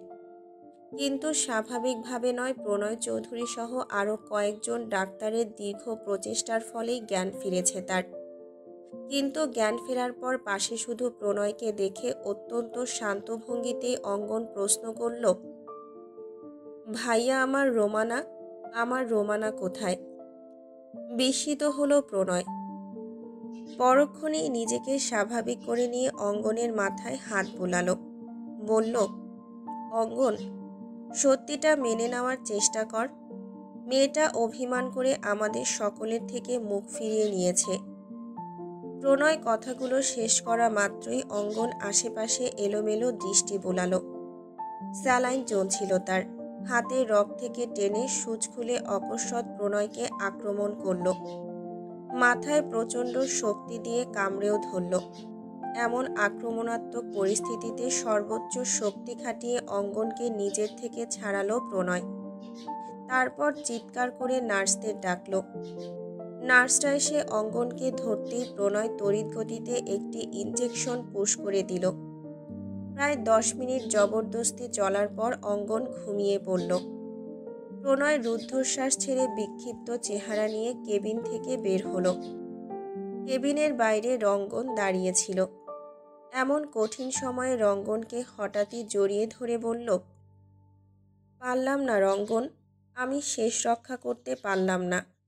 অঙ্গনের এই সত্যিটা আমি আম্মাকে কোন মুখে বলবো? রোমানার মৃত্যু অঙ্গনের মানসিক অসুস্থতা কিভাবে সহ্য করবে আম্মা? পাঁচফোড়ন গৃহে সর্বপ্রথম অলিউর চৌধুরী জানতে পারল অঙ্গনের খবর। রোমানার মৃত্যুশোক হয়তো দিন পেরোলে, মাস পেরোলে, বছর গড়ালে কাটিয়ে উঠতে পারবে, কিন্তু চোখের সামনে অঙ্গনের এই পরিণতি কি করে সহ্য করবে সে? শত হোক অঙ্গন তার নিজের ছেলে। বক্ষস্থল চেপে ধরে বিছানায় বসে পড়ল অলিউর চৌধুরী। প্রণয়ের কাছে খবর গেল, মা ভাইয়ের পর এবার তার বাবা অসুস্থ হয়ে পড়েছে। এক্ষুনি বাড়িতে ফিরতে হবে তাকে। 1 মাস পর পাঁচফোড়ন গৃহে এখন চরম বিপর্যস্ত অবস্থা। রোজ নিয়ম করে কোলাহল শুনতে পাওয়া যায়। কখনো কখনো জমিদারের ছোট গিন্নির ক্রন্দনধ্বনিও শুনতে পাওয়া যায় সুস্পষ্টভাবে। তার আহাজারিতে ব্যথিত হয় সকল মায়ের মন। কখনো অঙ্গনের ভাঙচুর, চিৎকার, চেঁচামেচি, কখনো বা হাহাকার ভেসে বেড়ায় গৃহের আনাচে কানাচে। আবার কখনো পলাশ চৌধুরীর অশ্রাব্য গালিগালাজও শোনা যায়। ছোট ভাইয়ের করুণ দশায় তার মাঝে বিন্দু পরিমাণ আফসোস তো খুঁজে পাওয়াই যায় না। আবার ভাইটা যখন মস্তিষ্কের তীব্র যন্ত্রণায়, মনের তীব্র ক্লেশে আবিষ্ট হয়ে ছটফট করে, আর্তনাদ করে, সকলের প্রতি ক্ষোভ প্রকাশ করতে গিয়ে গায়ে হাতও তোলে, তখন ক্রোধান্বিত হয়ে পলাশ মারধর করে অঙ্গনকে। বড় ভাই পল্লব আর অলিউর যেদিন বাড়ি থাকে সেদিন রক্ষা পায় অঙ্গন, কিন্তু যেদিন তারা বাড়িতে থাকে না সেদিন একদম রক্তাক্ত করে আধমরা অবস্থায় কক্ষে আটকে রাখে। এসব সহ্য করতে না পেরে, পলাশকে কোনো ক্রমেই বাধা দিতে না পেরে যখন প্রেরণা ছেলে শোকে জ্ঞান হারায়, তখনই খবর যায় প্রণয়ের কাছে। একমাত্র প্রণয়ই প্রতিবাদ করে পলাশের সঙ্গে। গত দিনগুলোতে প্রণয় কম চেষ্টা করেনি। শহরের বড় বড় মনোরোগ বিশেষজ্ঞদের সহায়তা নিয়েছে। চিকিৎসা চলছে অঙ্গনে, তবুও আশানুরূপ ফল পাওয়া যাচ্ছে না। দিনের পর দিন অঙ্গনের পাগলামি যেন বেড়েই চলেছে। অঙ্গনের ভবিষ্যৎ চিন্তা করতে করতে প্রেরণাও কেমন অস্বাভাবিক হয়ে যাচ্ছে। এমত অবস্থায় অরুণা প্রেরণাকে বলল, ছোট বউ, প্রণয়ের থেকে তো সবটাই শুনেছিস।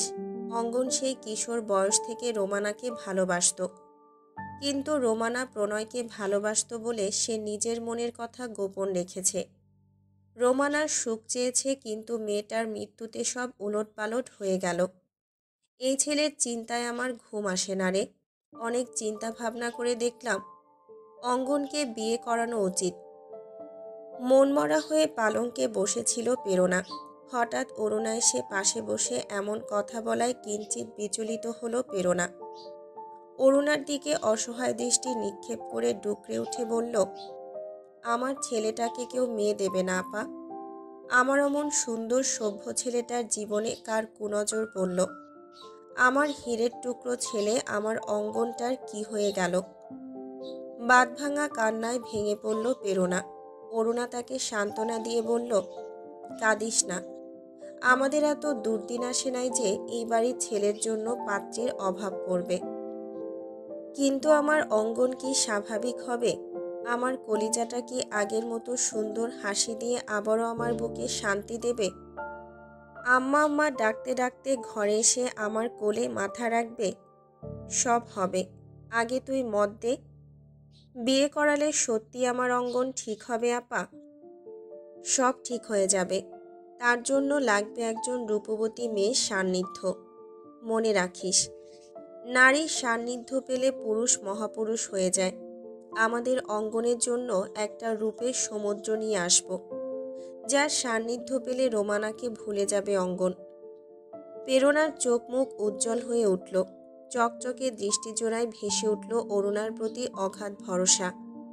সেই ভরসাতেই প্রেরণা অনুমতি দিল, তবে তাই হোক আপা, তাই হোক। বাইজি গৃহ। হাতাহীন কৃষ্ণবর্ণীয় ব্লাউজের সঙ্গে পাতলা একটা শাড়ি পরে পলাশের সামনে এসে দাঁড়ালো মান্নাত বাইজি। বাইজি গৃহের সেই ঘরে রয়েছে তারা, যে ঘরে গত কয়েক বছর ধরে নিয়মে অনিয়মে বাসসজ্জা হয় তাদের। পুরনো বহু স্মৃতি এসে হানা দেয় মান্নাতের মনে। বক্ষস্থল হয়ে ওঠে ভারী। এই সেই ঘর, যে ঘরটার প্রতিটা ইটও তার আর্তনাদের সাক্ষী। চেয়েছিল আস্ত এক ভালোবাসাময় মানব, একটা ছোট্ট ঘর, ছোট্ট সংসার। অথচ পেল আস্ত অভিশাপ। ভালোবাসা মানে অভিশাপ, হয়তো সবার বেলায় নয়, তবে জমিদারের পুত্রদের ভালোবাসা মানেই আস্ত এক অভিশাপ। যে অভিশাপের ভার বহন করতে করতে লাশ হয়ে ক্ষান্ত হতে হয়। তবে জীবিত লাশের সংখ্যাই বেশি, আর জীবিত লাশগুলোর যন্ত্রণাও বেশ প্রখর। দীর্ঘশ্বাস ছেড়ে কক্ষের দরজা লাগালো মান্নাত। পলাশ চৌধুরী তখন বেশ আয়েশি ভঙ্গিতে উদাম শরীরে শুয়ে আছে বিছানায়। নাভির কিঞ্চিত নিচ থেকে প্যান্ট পরায় নগ্ন বুক থেকে উদর অবধি পুরোটাই সুস্পষ্ট চোখে ধরা দিল। তার শ্যামবর্ণীয় সুঠাম দেহে লোমশ ভর্তি বুকে এক নজর তাকাতেই দৃষ্টি নত করে ফেলল মান্নাত। ছোট্ট একটা ঢোক গিলেই সামনে এগোতেই বিশ্রী হেসে হ্যাচকা টান দিয়ে মান্নাতকে নিজের বুকে আশ্রে ফেলল পলাশ। মুহূর্তেই মান্নাতের শরীর থেকে শাড়িটা খুলে বুকে মুখ ডুবিয়ে লম্বা করে শ্বাস নিতে শুরু করলো পলাশ। আচমকাই মান্নাতকে শূন্যে তুলে ঘুরিয়ে বিছানায় ফেলে নিজের বিশাল দেহটি দিয়ে আষ্টে পৃষ্ঠে জড়িয়ে ধরল। প্রচণ্ড ক্ষিপ্ত স্বরে বলে উঠল, তোকে আমি বলেছিলাম ছল করে চতুরতা করে নূরকে আমার কাছে নিয়ে আসতে। তুই আমার কথা রাখিসনি তুই আমার কথা। শুধু কণ্ঠের ক্ষিপ্ততা নয়, বরং নিজের শক্তিশালী দেহটি দ্বারাও অসহনীয় ক্ষিপ্ততা প্রকাশ করল সে। কখনো অসহ্য হয়ে ছটফট করল মান্নাত, কখনো চোখে অশ্রুপাত ঘটাল, কখনো যন্ত্রণাময় স্পর্শগুলোয় তাল মেলালো। তবুও মুখ ফুটে একটি শব্দ উচ্চারণ করল না, কারণ নৃশংস মানুষটা তার থেকে ভালো মন্দ যাই শুনবে তাতেই তার ক্ষিপ্ততা বেড়ে যাবে। মনে মনে এখন সে খুব চায় পলাশ চৌধুরী তাকে খুন করে ফেলুক, তার জান কবজ করে তাকে মুক্তি দিক। জান দিয়ে দেবে, তবুও তার হাতে কোনো পরিস্থিতিতেই নূরকে তুলে দেবে না। বেইমানি জমিদারদের রক্তে থাকতে পারে, কিন্তু সামান্য বাইজিদের রক্তে বেইমানি নেই। রাত তখন 10টা ছুঁয়েছে। শাহিনুরকে বক্ষে চেপে শুয়ে আছে শারমিন। এই 1 মাসে অনেক কিছুই ঘটেছে। শারমিন জানতে পেরেছে নূরের জীবনে রঙ্গনের প্রবেশের কথা। সব শুনে পায়ের নিচ থেকে যেন মাটি সরে গেছে শারমিনের। এত পরিশ্রম করে, এতটা যুদ্ধ করে কি লাভ হলো তার? সেই শকুনদের নজরই পড়ল শাহিনুরের উপর। যেদিন তীব্র ভয়ে জর্জরিত হয়ে শাহিনুর সবটা বলে ক্ষমা চাইল, বাকরুদ্ধ হয়ে কতটা সময় বসেছিল শারমিন জানা নেই। কিন্তু যখন সে সম্বিত ফিরে পেল, তখন শাহিনুরকে প্রচণ্ড শক্ত করে জড়িয়ে ধরে হাউমাউ করে কেঁদেছিল। বহু বছর পর অনেকটা সময় কেঁদেছিল শারমিন। শাহিনুরের ছোট্ট মস্তিষ্কে প্রবেশ করিয়েছিল তার জীবনের বিশাল বিশ্বাসঘাতকতার কথা। মায়ের থেকে সবটা শুনে শাহিনুরও বাচ্চাদের মতো ফুপিয়ে ফুপিয়ে কেঁদেছিল। প্রশ্ন করেছিল, আম্মা, জমিদার তোমাকে ভালোবাসলে এমন খারাপ জায়গায় কেন রাখল? মাকে ভালোবাসে বলে মায়ের অন্যায়কেও ভালোবাসতে হবে? অন্যায় তো অন্যায়ই, সে যেই করুক না কেন। শাহিনুরের কথা শুনে গর্বে বুক ভরে ওঠে শারমিনের। মেয়ের কপালে চুমু খেয়ে বলে, এই তো আমার মেয়েটা কত বোঝে। তোমায় আরও বুঝতে হবে, আরও জানতে হবে। দুনিয়াটা বড় কঠিন, দুনিয়ার মানুষগুলো বড় স্বার্থপর। কঠিন এই দুনিয়াতে নিজেকে কঠিনভাবে গড়ে তুলতে হবে। স্বার্থপর মানুষগুলোর সাথে স্বার্থপর হয়েই লড়াই করতে হবে। সেদিনের পর থেকেই শুরু হয় শারমিনের সংগ্রাম, নিজের মেয়েকে কঠিনভাবে গড়ে তোলার সংগ্রাম। যে সংগ্রামে শুরু হয়েছে বাইজি গৃহের ভেতরে, আর শেষ হবে বাইরের জগতে, বিশাল পৃথিবীতে। এখন আর নূরকে একা রাখে না শারমিন, সবসময় নিজের কাছে নিজের বুকে আগলে রাখে। কতদিন হয়ে গেল অলিয়রের সঙ্গেও দেখা করে না। অলিয়র ঠিকই আসে, কিন্তু মেয়েকে ছেড়ে সে এক মুহূর্তের জন্য সরতে নারাজ। মায়ের মন বুকের ভেতর কেমন কেমন করে। সামনের দিনগুলো নিয়ে ভয় করে খুব। শহর থেকে বান্ধবীর চিঠি পেয়েছে 2 দিন আগে। সে বেশ কঠিনভাবে এবার জানিয়েছে সামনের মাসেই নূরকে তার কাছে পাঠিয়ে দিতে, নয়তো পরে আফসোস করতে হবে। বান্ধবীর চিঠির উত্তর দিয়ে শারমিনও বলেছে, প্রিয় সেতেরা, তুই রাগ করিস না। তুই তো জানিস জমিদারের 4র্থ পুত্র বদ্ধ পাগল হয়ে গেছে। এই নিয়ে জমিদারের অবস্থাও তোকে জানিয়েছি, তাই কিছুদিন নূরের বিষয়ে তার সাথে কথা বলিনি। কিন্তু আজকালের মধ্যে তাকে জানাবো আমার মেয়েকে এবার আমার বান্ধবীর হাতে তুলে দিতে চাই। মেয়ের মা আমি, আমাকে তো মেয়েকে পরের ঘরে দান করতেই হবে বল। তুই রাগ করিস না। যদি রাগ করিস, বেয়ান হিসেবে না হয় মনে মনে গালটা টিপে দেব। সাক্ষাতে তো আর সম্ভব হবে না।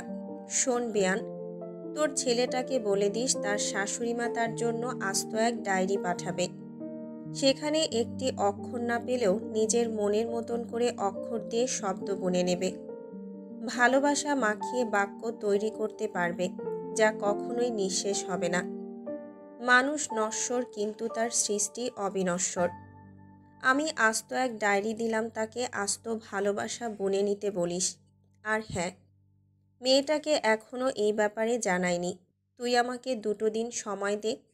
আমি সবটা সাজিয়ে গুছিয়ে নিয়ে আমার অমূল্য রতন কলিজার টুকরোটাকে শীঘ্রই পাঠিয়ে দেব।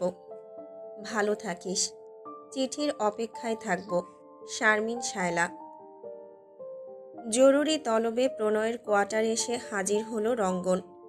প্রণয় অত্যন্ত গুরুগম্ভীর ভাব নিয়ে বসে আছে সোফায়। রঙ্গন গিয়ে তার পাশে বসল। প্রণয় হাতে কিছু পেপারস নিয়ে ঘাটাঘাটি করছে। রঙ্গন অনুমান করল তার কোনো পেশেন্টের কাগজপত্র হয়তো ওগুলো। হয়তো সেটা অঙ্গনেরই হবে, তাই সেদিকে মাথা ঘামালো না। অপেক্ষা করল প্রণয়ের কথা শোনার জন্য। গুটি কয়েক মিনিট পর কাগজপত্র গুছিয়ে পাশে রাখল প্রণয়। পিটেলিয়ে এক পায়ের উপর আরেক পা তুলে বেশ আয়েসি ভঙ্গিতেও বসল। দৃষ্টি উপরের দিকে স্থির রেখে তর্জনী আঙুল দ্বারা ভ্রু চুলকাতে চুলকাতে প্রশ্ন করল, বাইজির মেয়েটার কি খবর? রাত দুপুরে এখনো দেখা হয়? রঙ্গন কিঞ্চিত অবাক হলো, পরক্ষণেই মৃদু হেসে বলল, না ভাইয়া, ওর সঙ্গে শেষ দেখা হয়েছিল তোমার জন্মদিনের দিন, তারপর আর হয়নি। কেন? ও চায়নি। ওষ্ঠকোণে দুর্বৃত্ত হাসির দেখা মিলল প্রণয়ের। সহসা রঙ্গনের দিকে ঝুঁকে তীক্ষ্ণ দৃষ্টি নিক্ষেপ করে প্রশ্ন করল, ওর সাথে ব্যাপারটা কত দূর এগিয়েছে রঙ্গন? হাত অবধি নাকি আরও গভীরে গিয়েছিলি? কৌশলে প্রণয় তারা নূরের মধ্যেকার সম্পর্ক জানতে চাচ্ছে। এর পেছনে সঠিক কারণ বোধগম্য হলো না রঙ্গনের। তবুও বড় ভাই এমন একটা প্রশ্ন ছুড়ে দিয়েছে, উত্তর না দিয়েও উপায় নেই। ওষ্ঠকোণে কিঞ্চিত লজ্জা মিশ্রিত হাসির আভাস নিয়ে রঙ্গন বলল, আরে না, কি যে বলো, অমন ইনোসেন্ট মুখ দেখলেই তো প্রাণ জুড়িয়ে যায়, আর কিছু লাগে নাকি? প্রণয় ভ্রুদয় কুঁচকে আবারও গায়ে লিয়ে বসল। বাঁকা চোখে রঙ্গনের দিকে তাকিয়ে গম্ভীর কণ্ঠে বলল, পুরো পৃথিবীকে রঙ্গ দেখিয়ে ঘোল খাওয়াতে পারিস, কিন্তু আমাকে পারবি না। জমিদারের ছোট পুত্তুর। প্রণয়ের মুখে পুত্তুর শুনে রঙ্গনের ছোটবেলাকার কথা মনে পড়ে গেল।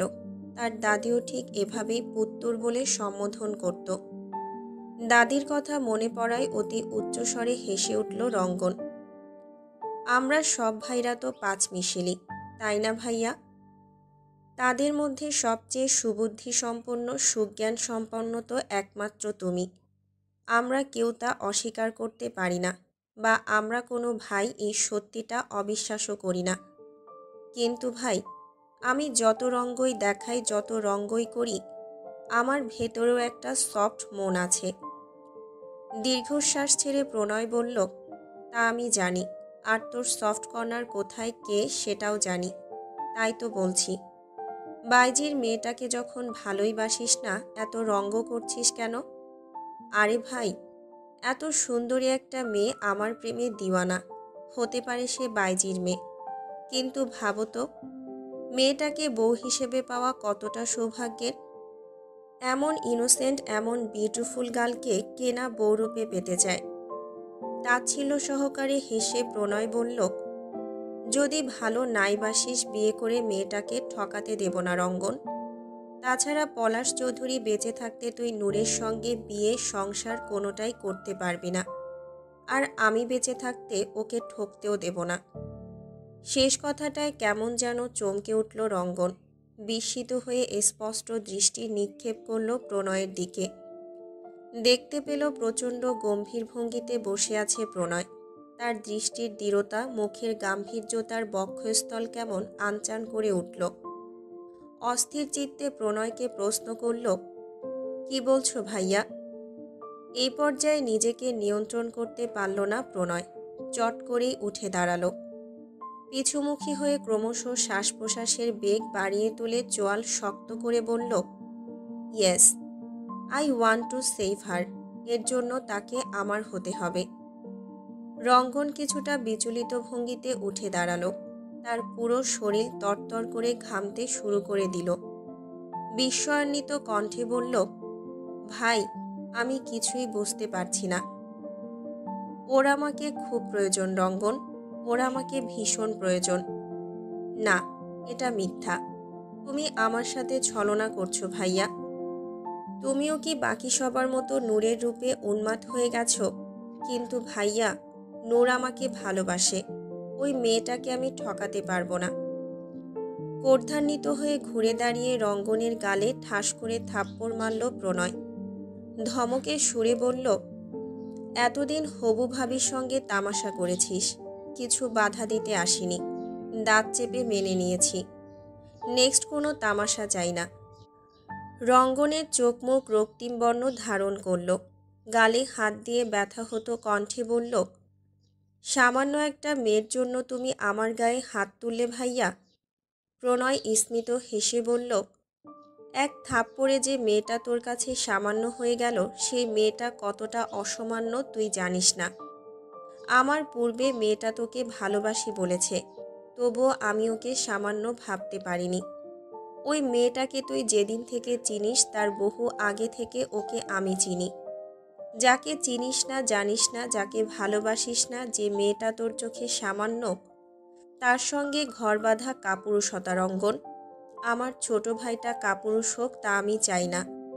অত্যন্ত ঠান্ডা মাথায় শান্ত কণ্ঠে বলছি, নূরকে জীবনে আনার কথা ভুলে যা।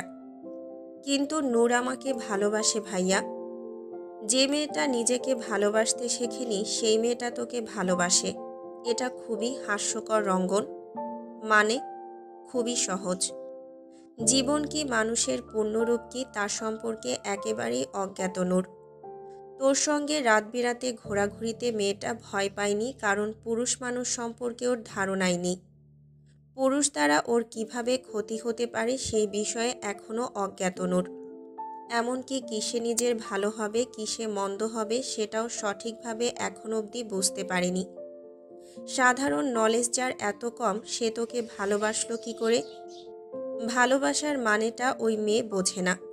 আমি তোকে বলছি, যেদিন ওই মেয়েটা সত্যিকার অর্থে ভালোবাসার মানে বুঝবে, সেদিন আর তোকে ভালোবাসি বলবে না। মিলিয়ে নিস তুই। কিছুটা আহত সুরে রঙ্গন বলল, নূরের রূপের কাছে তোমার ব্যক্তিত্ব নড়বড়ে হয়ে গেল ভাইয়া। রঙ্গনের মুখে এমন কথা শুনে রাগ না করে হাসল প্রণয়। ধীর পায়ে এগিয়ে গিয়ে রঙ্গনের কাঁধে হাত রাখল। শান্ত গলায় বলল, আগে দর্শনধারী, পরে গুণ বিচারী। রঙ্গন চাপা নিঃশ্বাস ত্যাগ করল। প্রণয় অতি সন্তর্পণে নিজের পকেট থেকে টিস্যু বের করে রঙ্গনের কপালে ফুটে ওঠা বিন্দু বিন্দু ঘাম মুছে দিতে দিতে বলল, দেখ ভাই, আমি মেজ ভাইয়ের মতো অতটা পাষাণ নই যে তোর ভালোবাসা কেড়ে নেব, কিন্তু আমি তার থেকেও ভয়ঙ্কর পাষাণ। তাই নিজের ভালোবাসাকে কেড়ে নিচ্ছি। নূর তো তোর ভালোবাসা নয়। রঙ্গন ঠাস করে প্রণয়ের হাত নামিয়ে দিল। কিঞ্চিত রাগ দেখিয়ে বলল, নূর তোমাকে পছন্দ করে না। তুমি এটা করো না ভাইয়া। তুমি তো এমন নও। তুমি কি আমার কথা বুঝতে পারছো না? তুমি নূরের ভালো চাও না বলো? প্রচণ্ড রেগে গিয়ে রঙ্গনকে তুমি করে বলে প্রণয়। রঙ্গন বুঝল প্রণয় বেশ চটে গেছে, তাই শান্ত হয়ে বলল, আমার মাথা কাজ করছে না। প্রণয় বলল, তোর কি কষ্ট হচ্ছে? না।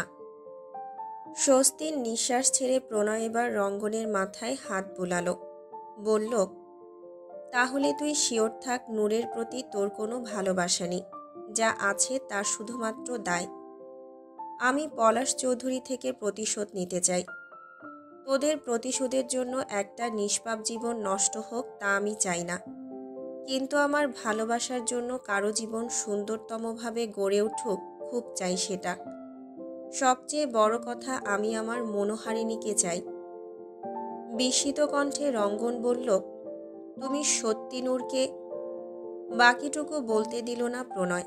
রঙ্গনের ওষ্ঠদয়ে নিজের তর্জনী আঙুল চেপে ধরে বলল, ভাবি বল, ভাবি। বুক কেঁপে উঠল রঙ্গনের। একবার ভাবল সে কি আবারও হেরে যাচ্ছে। পরক্ষণেই ভাবল সে তো সত্যিই নূরকে ভালোবাসে না।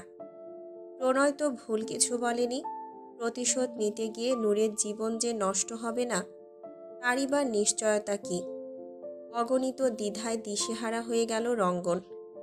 তখনই কানের কাছে ফিসফিস কণ্ঠস্বর শুনতে পেল প্রণয়ের। এত দ্বিধা না করে নূরকে ভাবি হিসেবে মেনে নেওয়ার চেষ্টা কর রঙ্গন, এতে সবারই মঙ্গল।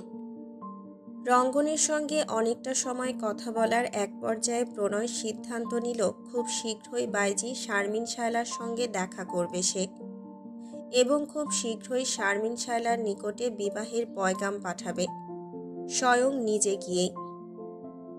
মাঝরাতে ভয়াবহ দুঃস্বপ্ন দেখে ঘুম ভেঙে গেল শারমিন বাইজির। শোয়া থেকে শটান হয়ে বসে বড় বড় করে শ্বাস নিতে শুরু করল সে। পুরো শরীর কেমন হিম ছুঁয়ে যাচ্ছে। গণ্ডস্থল থেকে বক্ষস্থল অবধি শুকিয়ে কাটকাট অবস্থা। না পেরে বিছানা ছেড়ে পাশের টেবিলে থাকা জগ থেকে গ্লাসে পানি ভরে ঢক ঢক করে গিলতে লাগলো। 2 গ্লাস পানি এক নিমেষেই শেষ করে হাউমাউ করে কেঁদে উঠল শারমিন। তার কান্নায় অকস্মাৎ ঘুম ভেঙে গেল শাহিনুরের। নড়ে চড়ে ধরফরিয়ে উঠে বসল সে। ভয়ে জর্জরিত হয়ে শারমিনের দিকে চেয়ে বলল, আম্মা তুমি কাঁদছো কেন? শাহিনুরের কথা শুনে চমকে উঠে তড়িৎ গতিতে অশ্রুসিক্ত চোখ জোড়া মুছে নিল সে। চোখে মুখে মিথ্যা হাসি ফুটিয়ে বিছানায় গিয়ে বসে শাহিনুরের মাথায় হাত বুলিয়ে বলল, কি বলছিস মা, কাঁদবো কেন? পানি খেলাম রে, হেঁচকি উঠে গিয়েছিল।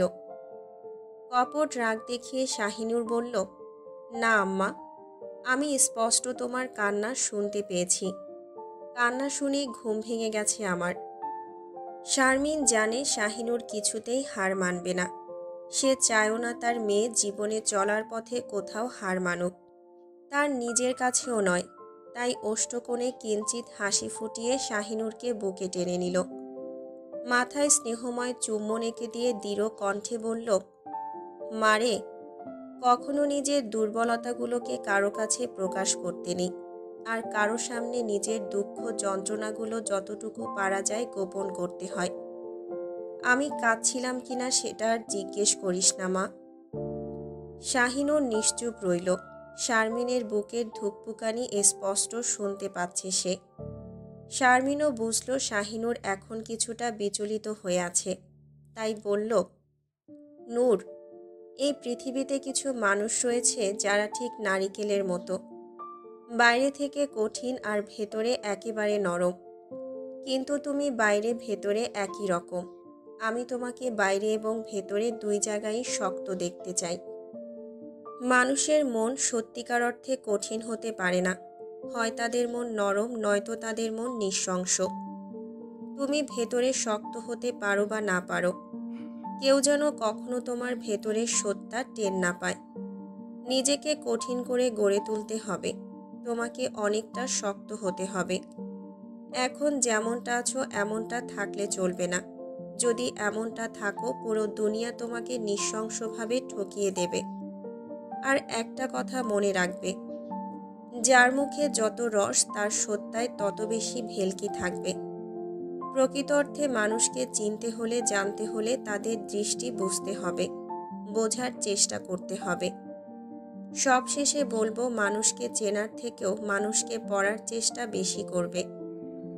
তোমাকে একটা গল্পের নাম বললাম, তুমি নাম জানলে।